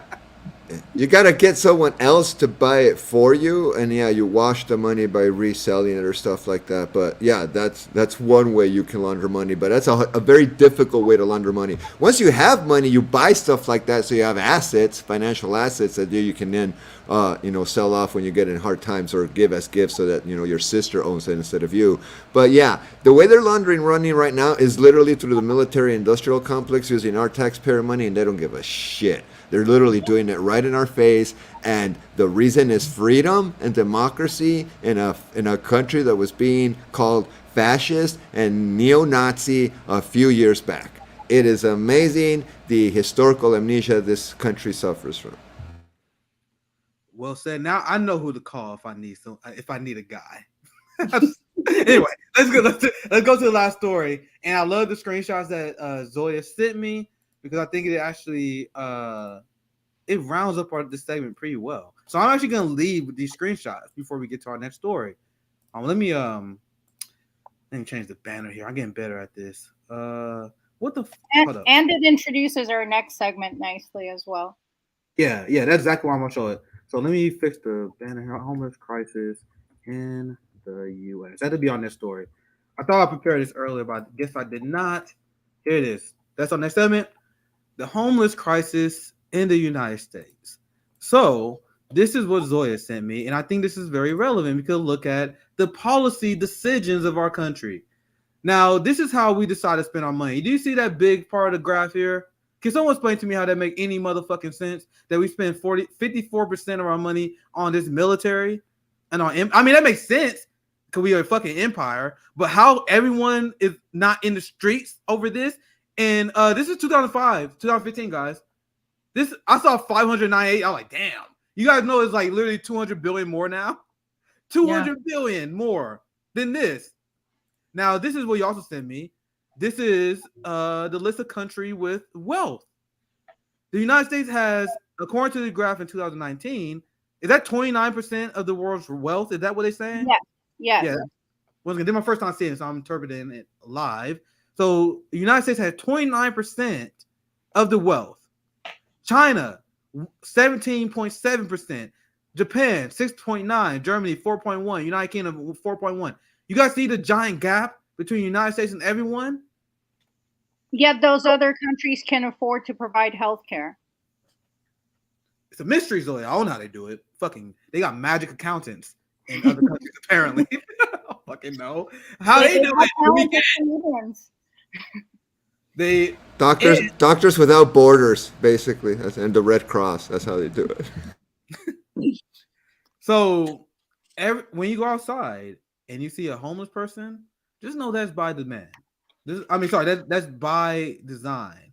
We have the policies. We have there's policy solutions, and we have the wealth to have a society the likes humanity have never seen before.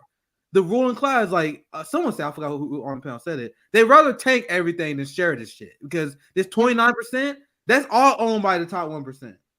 And then once you get to the top 0.1%, that's when you get, I don't know the number off the top of my head, but that's when you get even more ridiculous, like the amount of wealth they own. When you look at the Walton family, when you look at Jeff Bezos, when you look at Bill Gates, like the liberal class, they like, oh my God, Russian oligarchs. Russia is oligarchy ran by oligarchs. Motherfucker, those three names I gave you have more wealth than any of the billionaires in Russia. You guys realize that? Who actually runs this country? We call for a dictatorship of the proletariat. I do, at least. We live under the dictatorship of capital, to the point where you can predict an election at like a 95% accurate rate based on who had the most money. That's how much capital dominates our society. And now let's go back to this graph here. Look how much. Carlos, you want to chime in?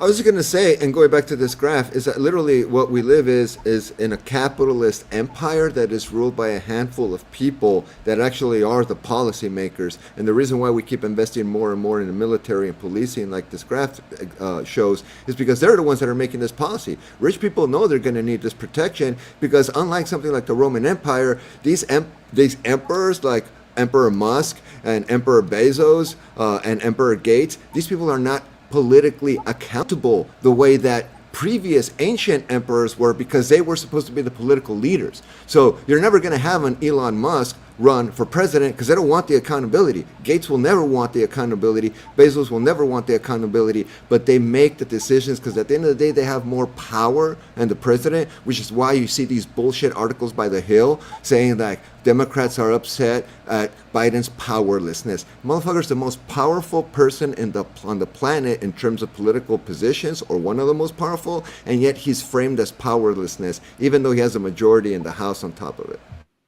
And to add to that, socialism means that a worker state has a huge role in economic development, planning for needs first rather than profit. And this system has it exactly backwards. That's why we don't have healthcare, education, or housing, or public goods, which should be nationalized, because everything is designed around profit. It's designed around exploitation. And we are suffering more and more and more, and they know that we're about to break. That's why they're increasing the police state power. And the story we're about to get into is exactly why. It's the reason why we're seeing insane military budgets. We're seeing police budgets are expanding, because as social unrest increase, you need a strong national security state.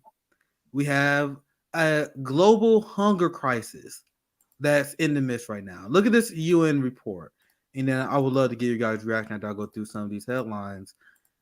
Global hunger figure rose to 828 million in 2021, UN says. And look at this.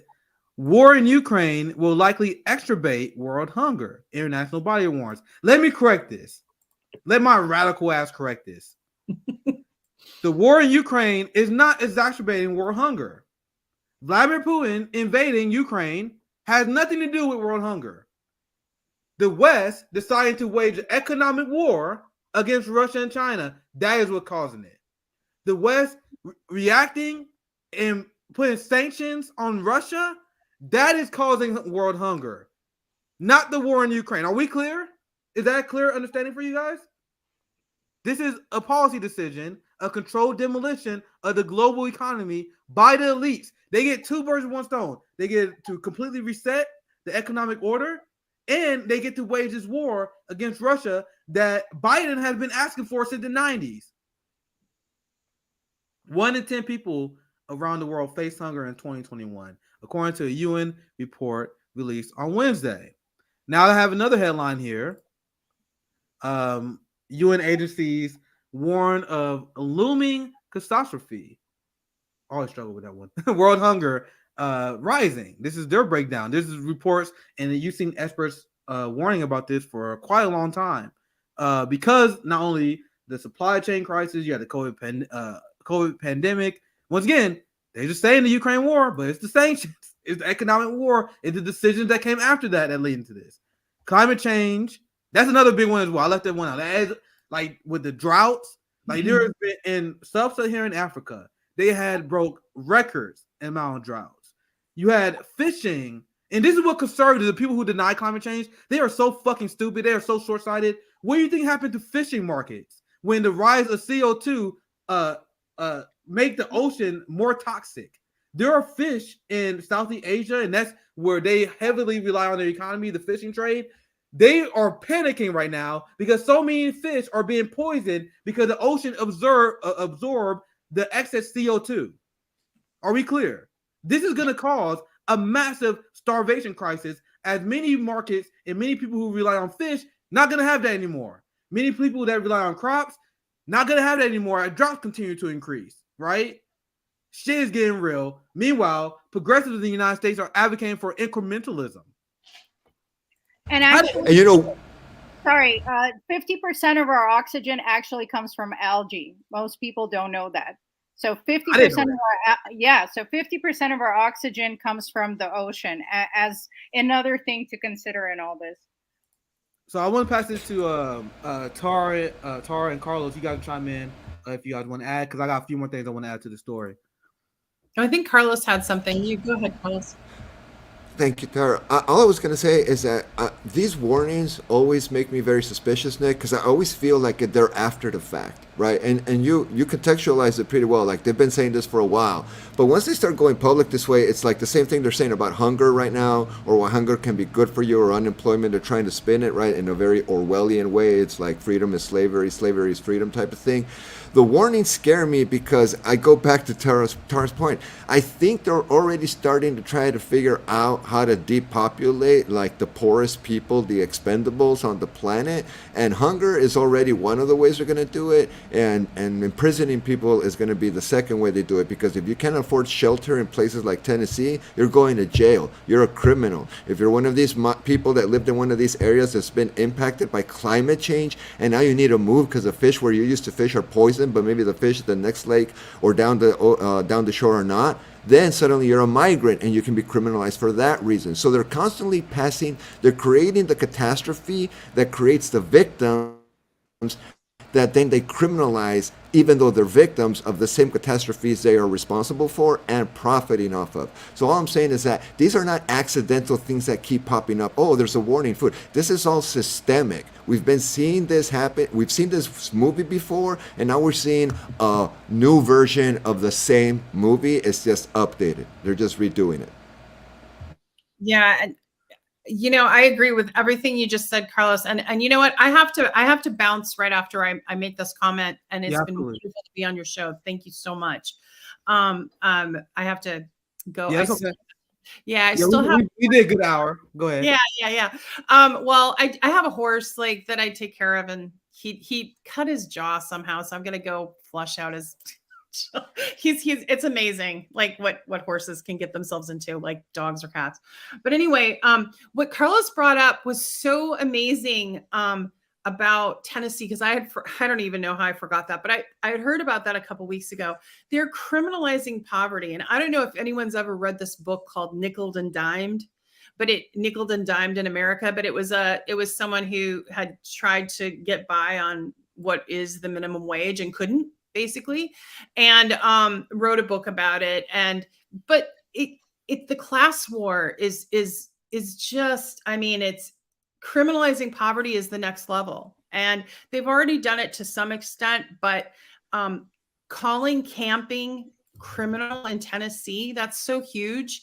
And Oregon, where I live right now, there's parts of Oregon that are trying to criminalize it. And it's considered a progressive state in some parts. So I really don't understand the Democrats' disdain for the working class, but I know that voters are starting to catch up and they're starting to realize, no, Democrats aren't, for the working class. They're not for poor people. They actually look down on them and they try to criminalize and make their life worse.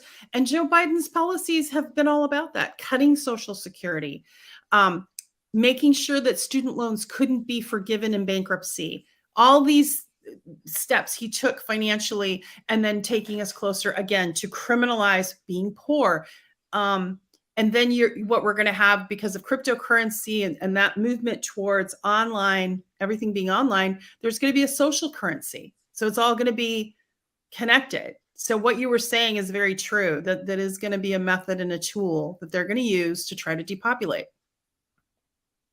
and oppress. Well said. I want to show you guys this headline. Now we talk about the homeless crisis, and I actually was searching. Oh yeah, Tara, I want to send you out, Tara. We appreciate you. Anything you want to plug? No, I just please check out my podcast if you get a chance. The Politics of Survival. I'm getting close to 1,000 subs on YouTube, so come subscribe and like it. Well, it was so nice talking with you. It was nice to meet both of you. Thank you for joining. I love you, Tara. Thank you. Nice meeting you, Tara. Nice meeting you. You have to do it again. Yeah, for sure. It was great having Tara on. She's really good on these issues, and hope you guys realize she's more than just the person who accused Joe Biden.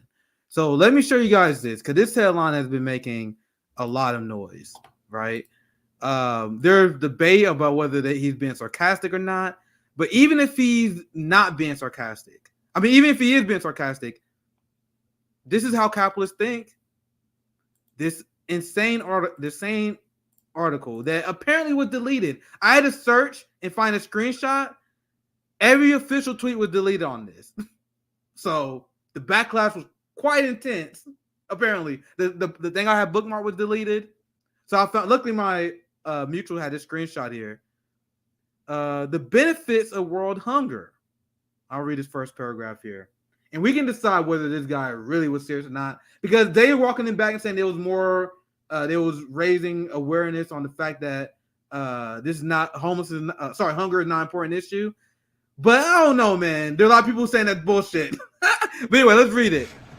The Onion is the UN can't be the Onion, Nick. They can't do that, right? That's all I want to say. They can't pretend to do that. Sorry.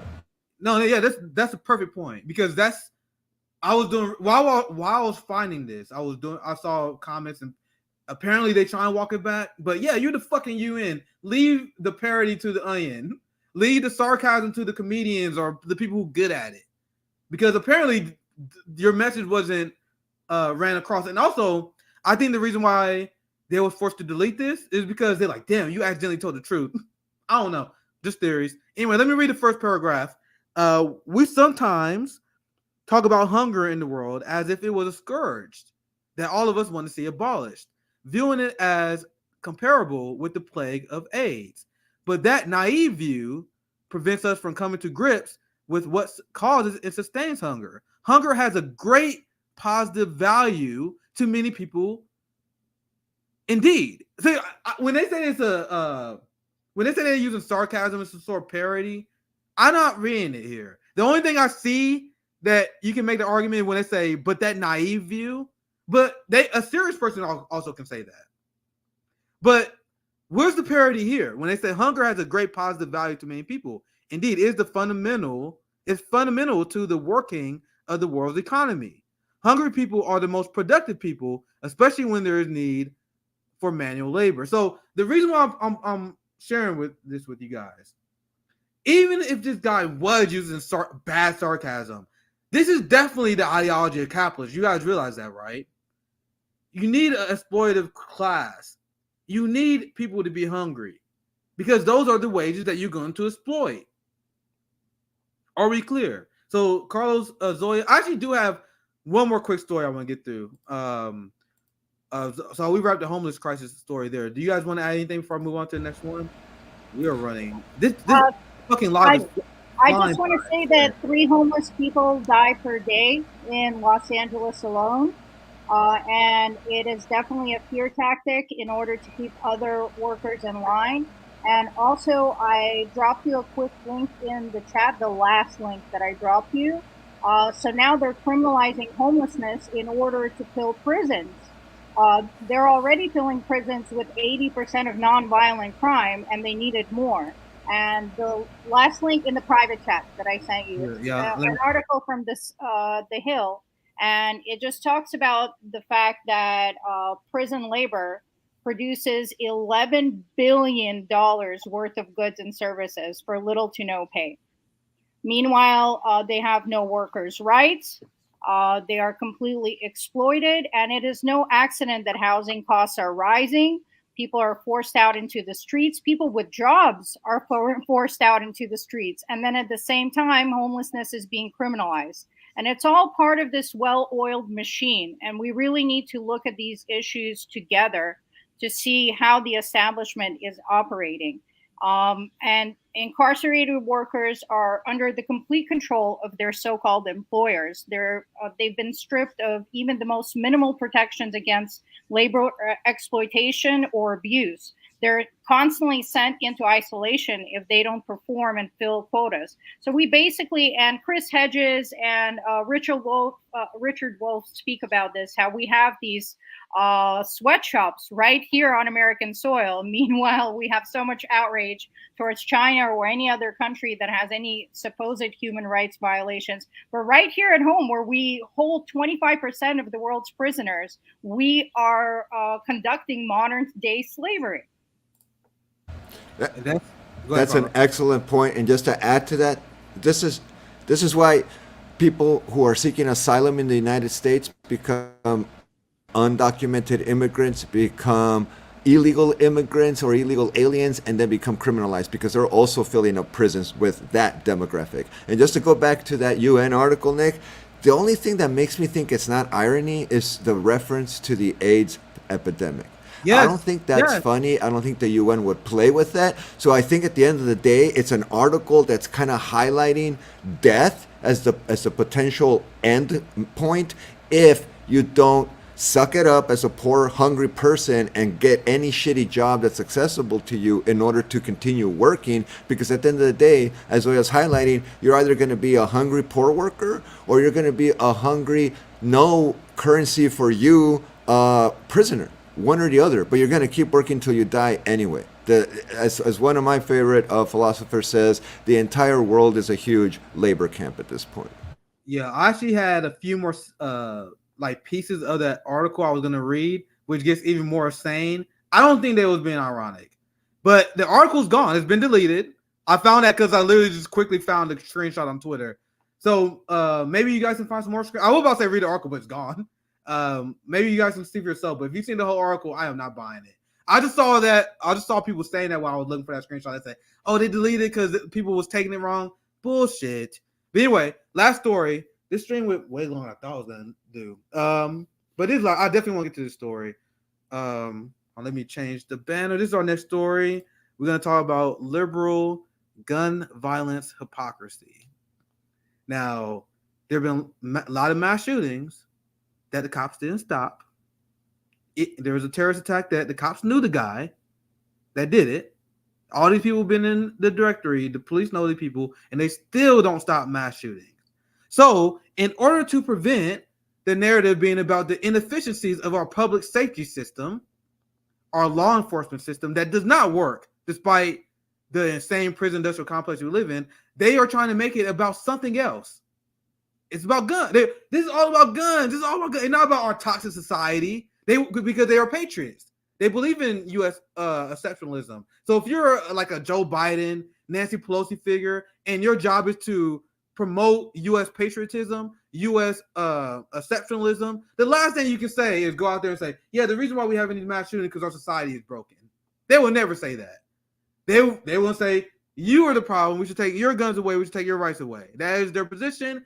And I'm going to show you guys how they are not even intellectually consistent. Because what do we know about these liberals in the Democratic Party? What do we know about these people? These people are the biggest war criminals, the biggest cheerleaders for war. So isn't it hilarious how the liberal claim they are against gun violence? They are only against gun violence when it's against their community.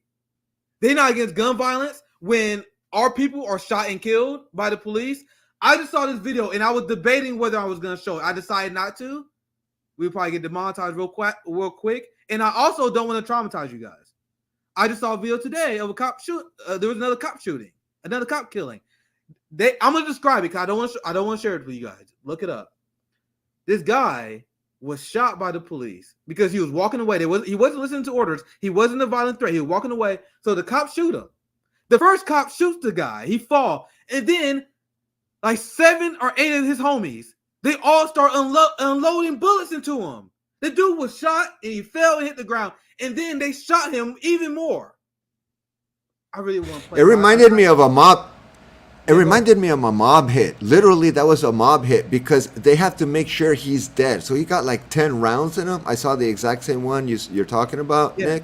And that guy had a gun in his hand. I'm not debating that. But he was obviously suffering a mental health crisis because he kept putting the gun to his own forehead and he put the gun in his mouth as he's talking to the police. He wanted to kill himself. So essentially, the cops always intervene into a mental health crisis by killing the person in the fucking crisis every single fucking time. Apparently the guy was suicidal. Literally in the video, I was literally flinching because I was like, yo, he about to kill him. It actually ended worse. Like, you would think that the police was trying to help him. He tried to kill himself twice. He didn't. I don't know if because the gun didn't work or he did have second chances. You're not clear in the video. But for some reason, as he's walking away, obviously he's suicidal because he tried to kill himself. Why would you think why would you think he's dangerous? Why? You guys got training, don't you? Why are you afraid of some fucking suicidal guy with a gun? They're not trained. They're fucking amateurs. They're clowns. So the liberal class is running on funding the police more, despite the fact that they put fucking 90. They shot this guy, put a ton of fucking bullets in him. They had. I'm trying to remember the exact amount. The shooting we covered the other day, like 50 bullets. I think 60. 60 bullets, yeah. So they had 60 bullets in the last last police shooting, and in the Jalen Walker shooting. There's so many, man. I'm trying to damn, which one was this one? Jalen Walker was shot multiple times. So the liberal class who claims they are against gun violence is 100% okay with these fascists in uniforms executing our people over traffic violations. So can someone explain this to me? This hypocrisy? So what also is hilarious is the messages that come from Democrats where they're essentially saying we are against gun violence, but hey, if it's overseas, we all for it. Look at these unhinged tweets. How can you say you're against gun violence while you're supporting U.S. imperialism and U.S. domination over the globe, which includes sending firearms to places and killing people? These are tweets from Democrats. Unhinged tweets from. I'm gonna show you guys this. Look at this. Oh wait, hold up. Here's the Tammy Duckworth video. I'm not gonna play it because they got the quote here. Tammy Duckworth after the Highland Park shooting. You guys want to see the message that? And the reason why I put this segment together because they keep doing it. They keep doing it.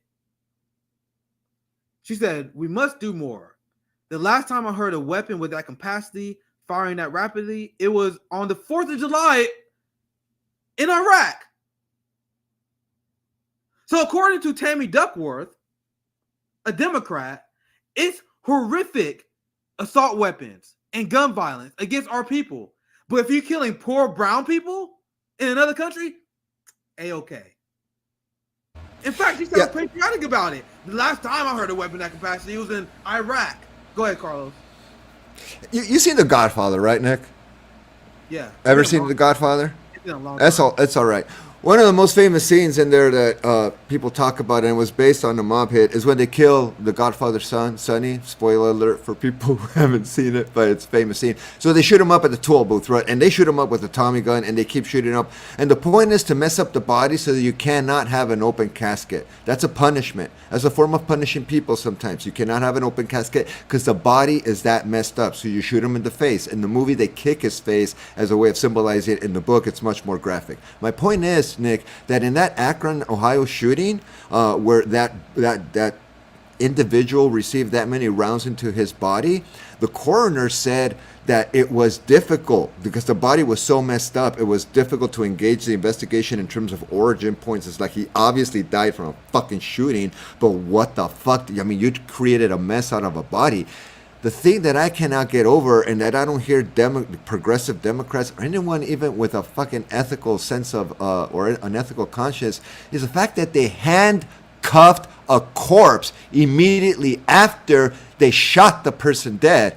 How can you even find enough flesh to handcuff is beyond me. But obviously all the rounds went to the core of the body. They still had the audacity to handcuff him. That shows the mentality, the sick, morbid, sadistic mentality and the fear that they're trained with, right? They just follow protocol. And I don't want people to misinterpret this, but in many ways, this is Nazi ideology. This is essentially the way you're taught to fear other people to the point where you become the extremist. And that's what we're seeing happening right now across the United States when it comes to law enforcement. So before I continue the story, Zoya, do you want to chime in? You can pass it to me if you have nothing. Well, just on veterans, some statistics people might not know that veterans are at 50% higher risk of suicide than their peers who have not served. And more veterans die by suicide than in combat. There's actually a veteran suicide every hour in America. Are you telling me, Zoya, that we don't support the troops? That's crazy. That's crazy. Of course we support. We support the troops the way we support unborn children or fetuses. We support private contractors funneling money, our healthcare money, away from us. There's an interesting take that Juma had on it. I just dropped it in our private chat about. Yeah, so it's a good way to wrap this story if you want. Yeah, I have a few more receipts, but let's hear from Juma. Man, we need to get this motherfucker on the show, man. He dodged me. I still can't get the follow back. But anyway, we get it eventually. Hopefully we get it eventually. Hope that motherfucker like, man, I ain't messing with them. I don't know why. We pretty aligned. But anyway, no honest person really believes. Oh, let me see. I haven't seen this. So let's see the context. So New York Times tweeted this out on July 4th.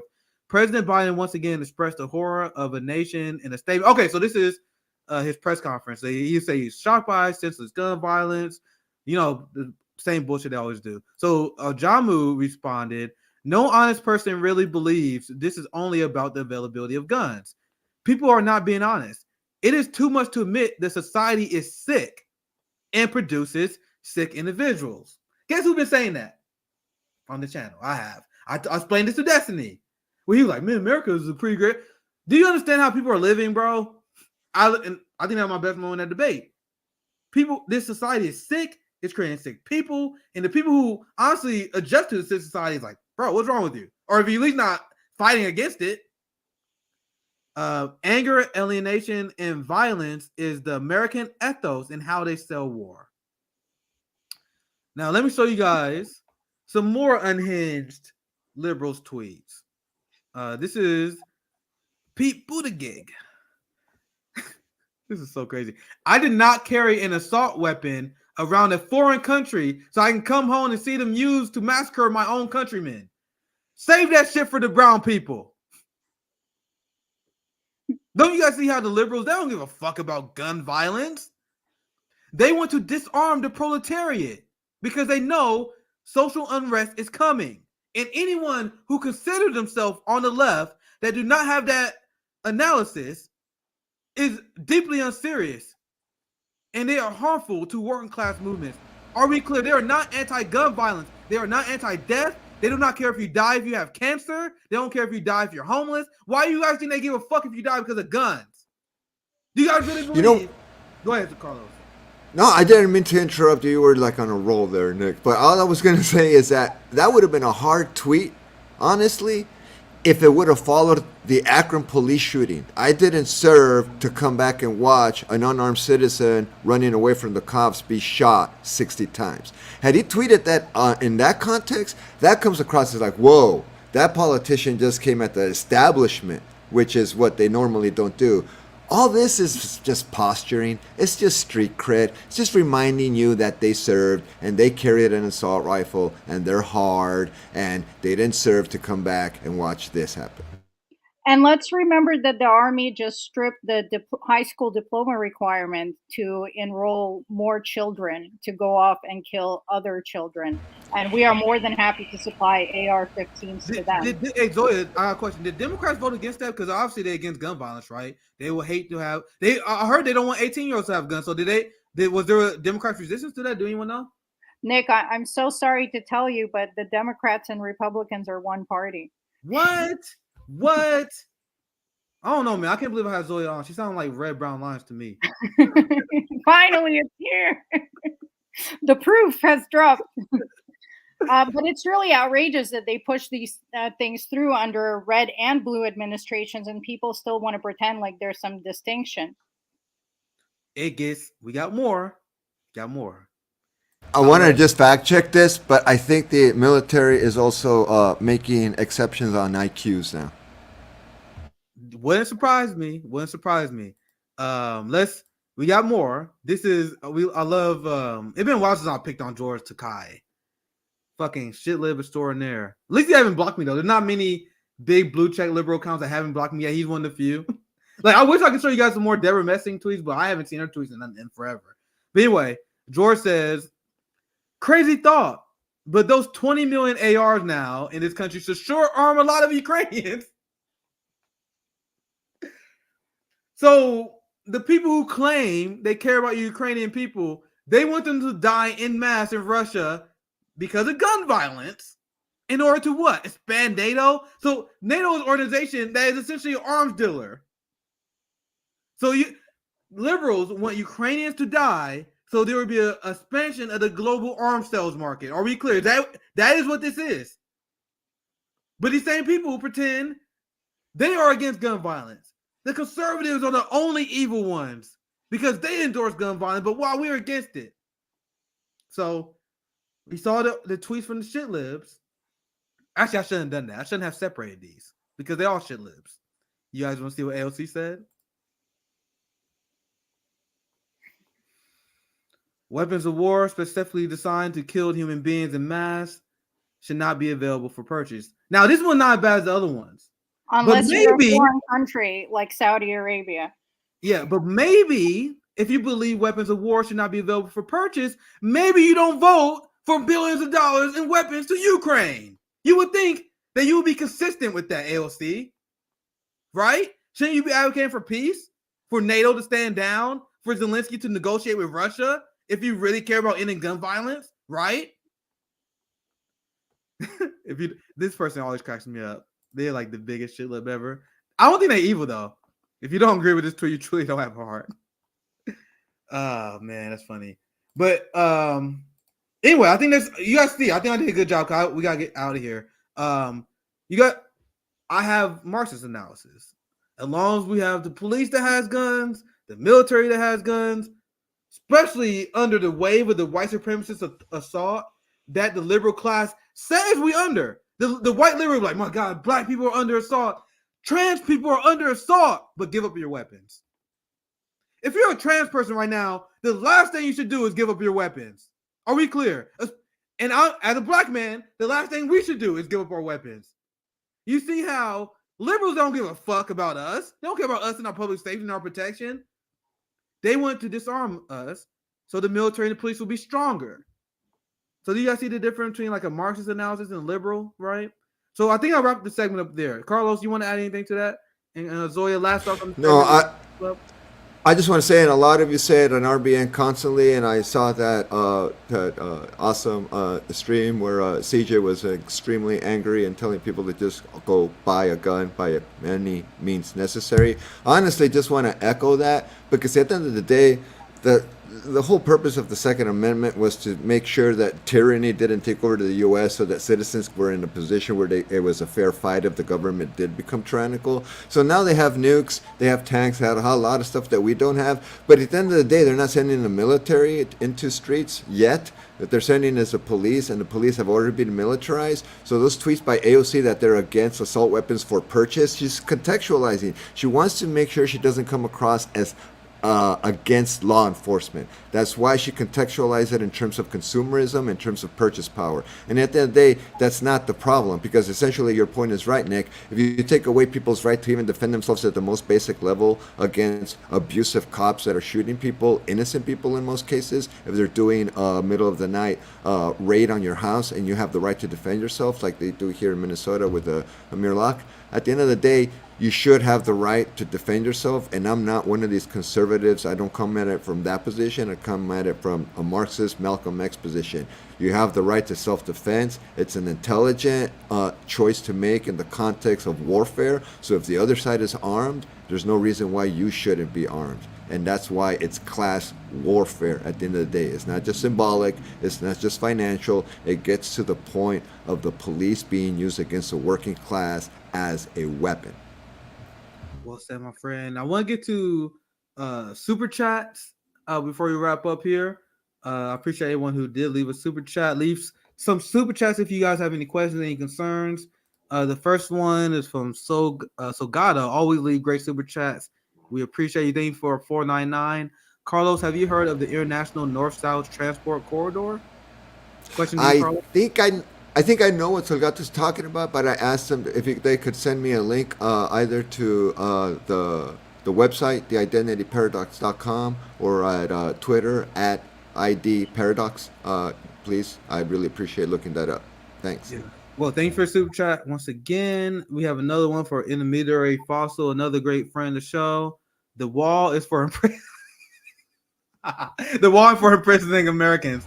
And I remember I explained to you guys know, despite what conservatives say, that more people leave to go to Mexico than the United States. That was reported in 2016. And people keep saying, if you don't like the United States, then leave. Motherfucker, if we all have resources, we'd be fucking gone. I had so many people say that on Twitter. If you don't like the United States, then leave. You guys know my response? Motherfucker, here my cash app. Pay for my first 3 months of room. Pay for my ticket. I will be gone. If you out of 240 people watching this, if I'm pissing you off and you want to send me away, cash app, social system, but pay for my plane ticket, pay for me for at least 3 months of rent, and then I can find a job. I take it from there. So that's where I stand. Carlos Zoya, feel free to interject anytime while we're reading these super chats. I want to channel CJ for a second and say that we're at 265 likes. Let's see if we could push it to 300. You heard Zoya. You heard her. Please like and share the stream. It will help us out a lot. This is why we love Zoya here. But anyway, let's get to the next super chat. Also, make sure you guys support the Patreon if you enjoy. It helps us with the mutual aid events that we hold this weekend, for example. And we got a lot of great plans to travel. I want to give a speech to Carlos at Carlos University. I want to radicalize your students, Carlos, one of these days. Anyway, thank you for the $10, Justin. Truth being spoken, keep it up, RBN and friends, our community. I think I'm doing a call-in tomorrow. Guys, this YouTube shit is fun, but I have more, like, call-in is way funner than this because I have fun talking to Carlos and Zoe. This is an amazing panel. Talking to Tara Tara Reid was great, but our community is based. Like the people who watch RB, the people who would click the call-in link to call in, every person that we have speak be fired. We had one today. What was the fucking topic? Oh yeah, we're talking about the story that I ran earlier. While we were talking about we were debating who's the worst president of all time. And I'll be honest with you guys, one of our friends of the show came in. I think he delivered me an L because he made an argument for Barack Obama being the worst. And I was like, damn, that's a good argument, bro. I'm not gonna lie. I still stick with my argument, but he made a pretty good argument. But the point is, our community is based. So I might have taken the L when he brought up Barack Obama. I was like, damn. And the point he made, like how Barack Obama like killed the political will of an entire generation. I was like, damn, that's hard. That's a hard argument to come against. It's also let me ask you guys this. I'll pass it to you, Carl. Let me ask you guys this. Since I was talking about this, who you guys think the worst president in modern American history? And I mean modern 30, 40 years. What do you think? I mean, I think that the ruling class is pulling all the strings, and that all of these presidents are just here to put on a spectacle and distract us from those with the real power. Now, guys, the argument that Zoya made is why I think my arguments are strong. Because I argue that Biden is the worst president in modern American history, and my logic is very clear. My position is the position of Zoya. The president is a puppet. The U.S. empire is getting worse. There's a reason why Barack Obama deported more people than George Bush and Bill Clinton. There's a reason why he bombed more people than them. And then Trump bombed more people Trump drone strike and killed more people than Barack Obama. Deported more people than Barack Obama. And then Joe Biden comes in and bombs more people than he's on pace to bomb more people than Donald Trump, to deport more people than Donald Trump. You guys see how it keeps getting worse? That's why I say Biden's the worst president, because if I believe the U.S. empire is escalating, that means the logical conclusion must be the current president must be the worst. Does that make sense? But once again, that guy who made that Barack Obama argument was pretty powerful. But go ahead, Carlos. I'm going to make an argument for Bill Clinton because I think without Bill Clinton being a Reagan Democrat and changing the way that the duopoly functions and basically ushering in the neoliberalism that Reagan was pushing for, we would not have had Bush. We would not have had Obama, definitely, and we wouldn't have had Trump or Biden as a consequence of Obama. So at the end of the day, I think that one of the biggest neoliberal turns that Reagan was and Thatcher and people like that were establishing was incredibly pushed in terms of Overton window, more towards the right, because Clinton came across as the cool Democrat, and no one understood that he was just basically the new version of what the Republicans were, and the Democratic Party would essentially become. So just a shout out to Bill, because we don't give him enough credit for being one of the worst Democratic presidents, if not worst presidents in the history of the United States. But it's like we're arguing or debating who should get the best Oscar for playing a villain, because ultimately things have been getting systemically worse. The wealth gap has grown, war has expanded. All of these policies grow under every administration, and these actors are just there to sell them to us. These weren't Reagan's policies. He was literally an actor, but the establishment wanted them in place, and he did a good job of selling them. And I don't like over focusing on these people, because they are not the ones that we need to be rebelling against. They will be instantly replaced. We need to go after where the power is concentrated. Zoya is right as always, but I told you guys I am a political nerd. This conversation is for some reason interesting to me. I admit that I don't think it has a ton of value, but I am interested in seeing what people think is the worst president of all time. So you are 100% right, but my answer is rooted in the right philosophy, right? Well, I think shit's getting worse, right? But anyway, that was just a cool lightning round. I just wanted to hear from you guys, because it was a good conversation on calling that we had. And it also educational, because when we talk about this, we talk about the crimes of the U.S. president. So whoever listening, they just so happen to hear the argument why Bill Clinton is horrible, like Carlos. The people listening on calling heard why someone thought Barack Obama was the worst. So that's my defense. Anyway, let's go to the next one. Let's go to the next one. Justin B, thank you for the $5. There's an exception clause in the 13th Amendment that allowed for legalized slavery through prison labor. Our brother J.B. Font, killing the goddamn game, did an amazing episode talking about how the 13th Amendment is flawed. We actually did a segment on it during our Juneteenth celebration, actually, as well. Maybe that's the segment I was thinking about, but we just did a story on that. So once again, our community is based. Great comment, Justin. The last one, before I check, make sure I didn't miss. They'll probably start this draft again soon. See, there's a part of me that was like, man, they wouldn't do that. But then there's another part of me like, hell yeah, they would. I wouldn't think they.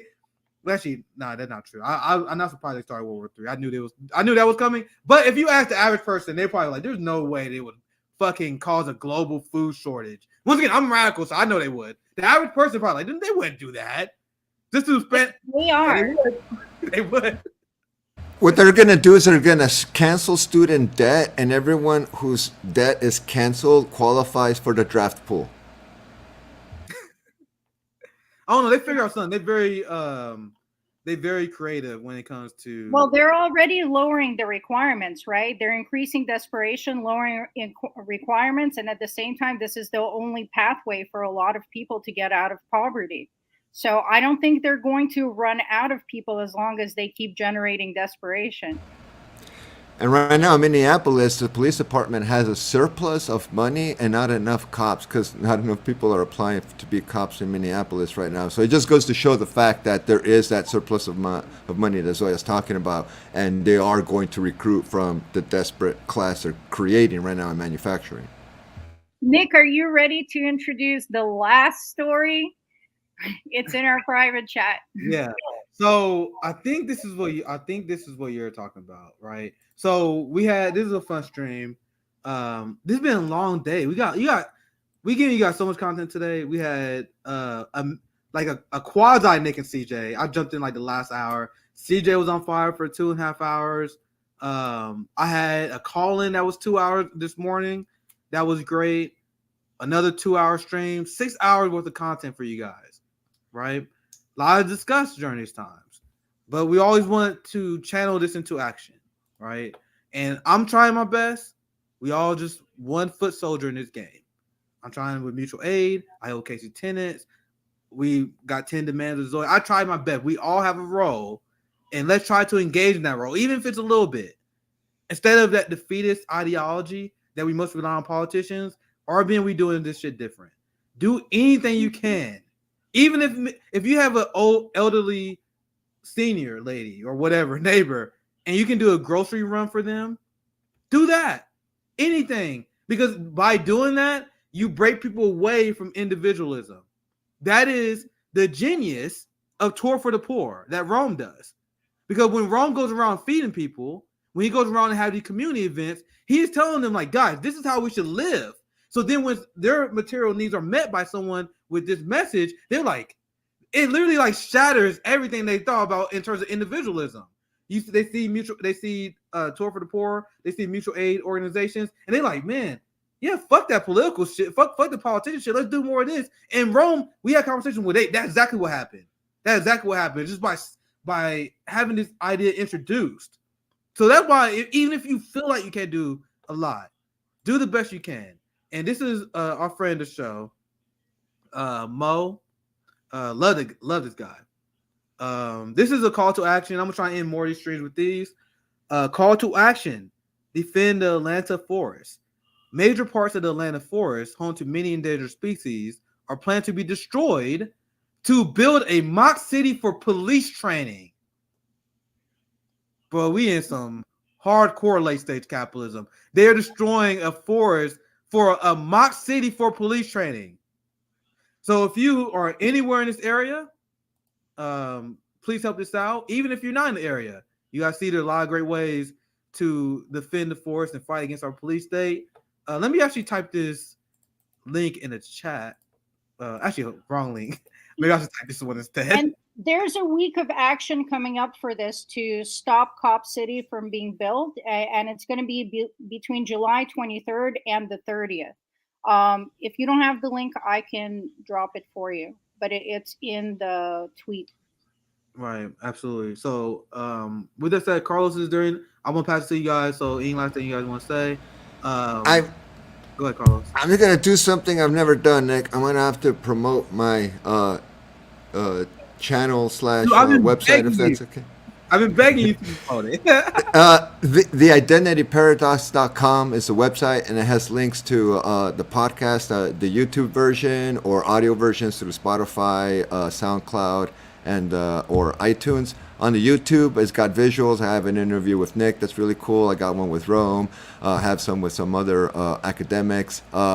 My problem is that I've been sitting on 50 subscribers, 50, on my YouTube channel for a while. I just want to get that up a little bit, maybe get it to triple digits at some point. So if you don't even have to watch you don't even have to watch them. Just subscribe and get out. That's fine. It just takes 5 seconds. So that's all I wanted to do. Thanks. If anything, subscribe to listen to his conversation with Rome, and that's how we met. I mean, I told the story before, but Carlos reached out to me, and I thought that he was from academia. He was open about it. I'm like, I had no idea what to expect, but we had a conversation. And I was like, damn, this motherfucker just as radical as me, but extremely well. We bonded over fighting. I was like, socialist MMA. Do you do MMA? It's like, yeah. So we started talking about how we both do that, and after a while, I was like, all right, I think I can trust this academic.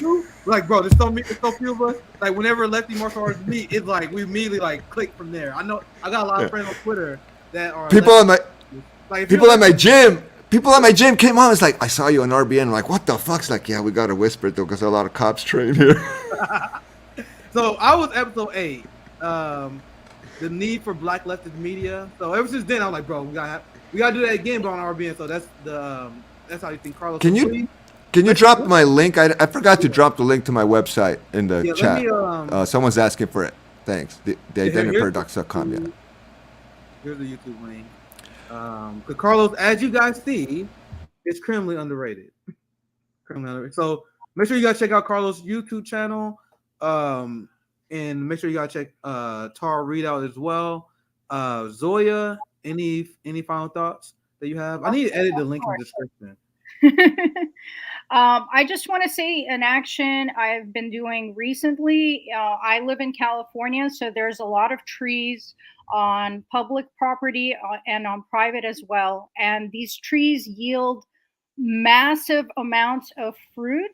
And it's abundant, oranges, lemons, all sorts. And they're just there for the picking. It's way more than anybody can possibly consume. So what me and friends of mine have been doing is picking all those fruits, which is definitely a labor of love in this heat, and then going and distributing them to homeless people. And that's just like an example of something that creative that you can do. It's free, it's accessible, it just requires a little bit of energy. And it's a great example of how we can be helping people in our community and building actual solidarity. And I'm going to close by reading the last screenshot in that tweet for that action to prevent the cops from destroying that forest, which actually has a lot of key canopies and keystone species, which will go extinct just to create this playground for the cops. And the last screenshot says, "We will not destroy our forest to fund the playground for the cops who murdered Rayshard Brooks, not even 15 minutes away from their proposed facility. We refuse to become Hollywood. We refuse to increase policing. We refuse to devastate our forests. No one way works. It will take all of us shoving at the thing from all sides to bring it down." That's a quote from Diane D. Prima. And I really want to always, like a broken record, say this to everybody, that no one is coming to save us. It is 100% of us. It's great to educate people and discuss these issues, but we need action, especially now as things get more critical for people, as food shortages are definitely coming, and as there's talk, which maybe we can discuss on a different stream, of expanding this war and ultimately having a war with China. We really are out of time. We need to build community. We need to take care of each other through mutual aid. We need to provide food for each other. That's why the breakfast program was so successful with the Black Panthers. They asked organizations and business owners to provide the space to donate food that they're about to throw away. There's a way you can organize in your community. And it really is going to take all of us getting up, getting into the streets, and besides just protests, besides just strategic violence, which is definitely useful, we actually have to support each other and help each other survive right now. So I beg everybody, don't just watch these streams, find out what's going on locally in your neighborhood, and to whatever is the best of your ability, contribute how you can, give your energy, connect to people, and really create solidarity, because there's nothing more rewarding. And that is why this system does everything possible to emphasize toxic individualism. But we can fight back by creating solidarity. Now you guys see why I always allow Zoya to have the last thought, last word. Zoya is love. Zoya is life. That's the Twitter for our friend Carlos, ID Paradox. And I'm going to end the stream right there because Zoya wrapped it up perfectly. Thank you guys for joining us today. You guys definitely be seeing more Carlos, and we're going to have Zoya back on here very soon as well. Then I'm gonna do a call in tomorrow around noontime Central, maybe 11:30. We see. Nick I says know- he's going to take a day off. He says he's going to take a day off. He told me that right before the stream started. He's like, I'm going to take tomorrow off. I tell on Twitter, I'm going to take tomorrow off. And then he does this. And then he gets excited and jumps on CJ's stream. Then I'm going to stream tonight. He's going to contact somebody. And it's like, same old Nick. Can't stop working. Man, there's too much shit going on right now. Shit is so crazy. Shit is so crazy. I need to do more calling because once again, it's super fun. And it's always fun talking to CJ. Always fun having these conversations. So thank you guys for watching. Make sure you subscribe to Carlos and Tara Reid. Have a good one, guys.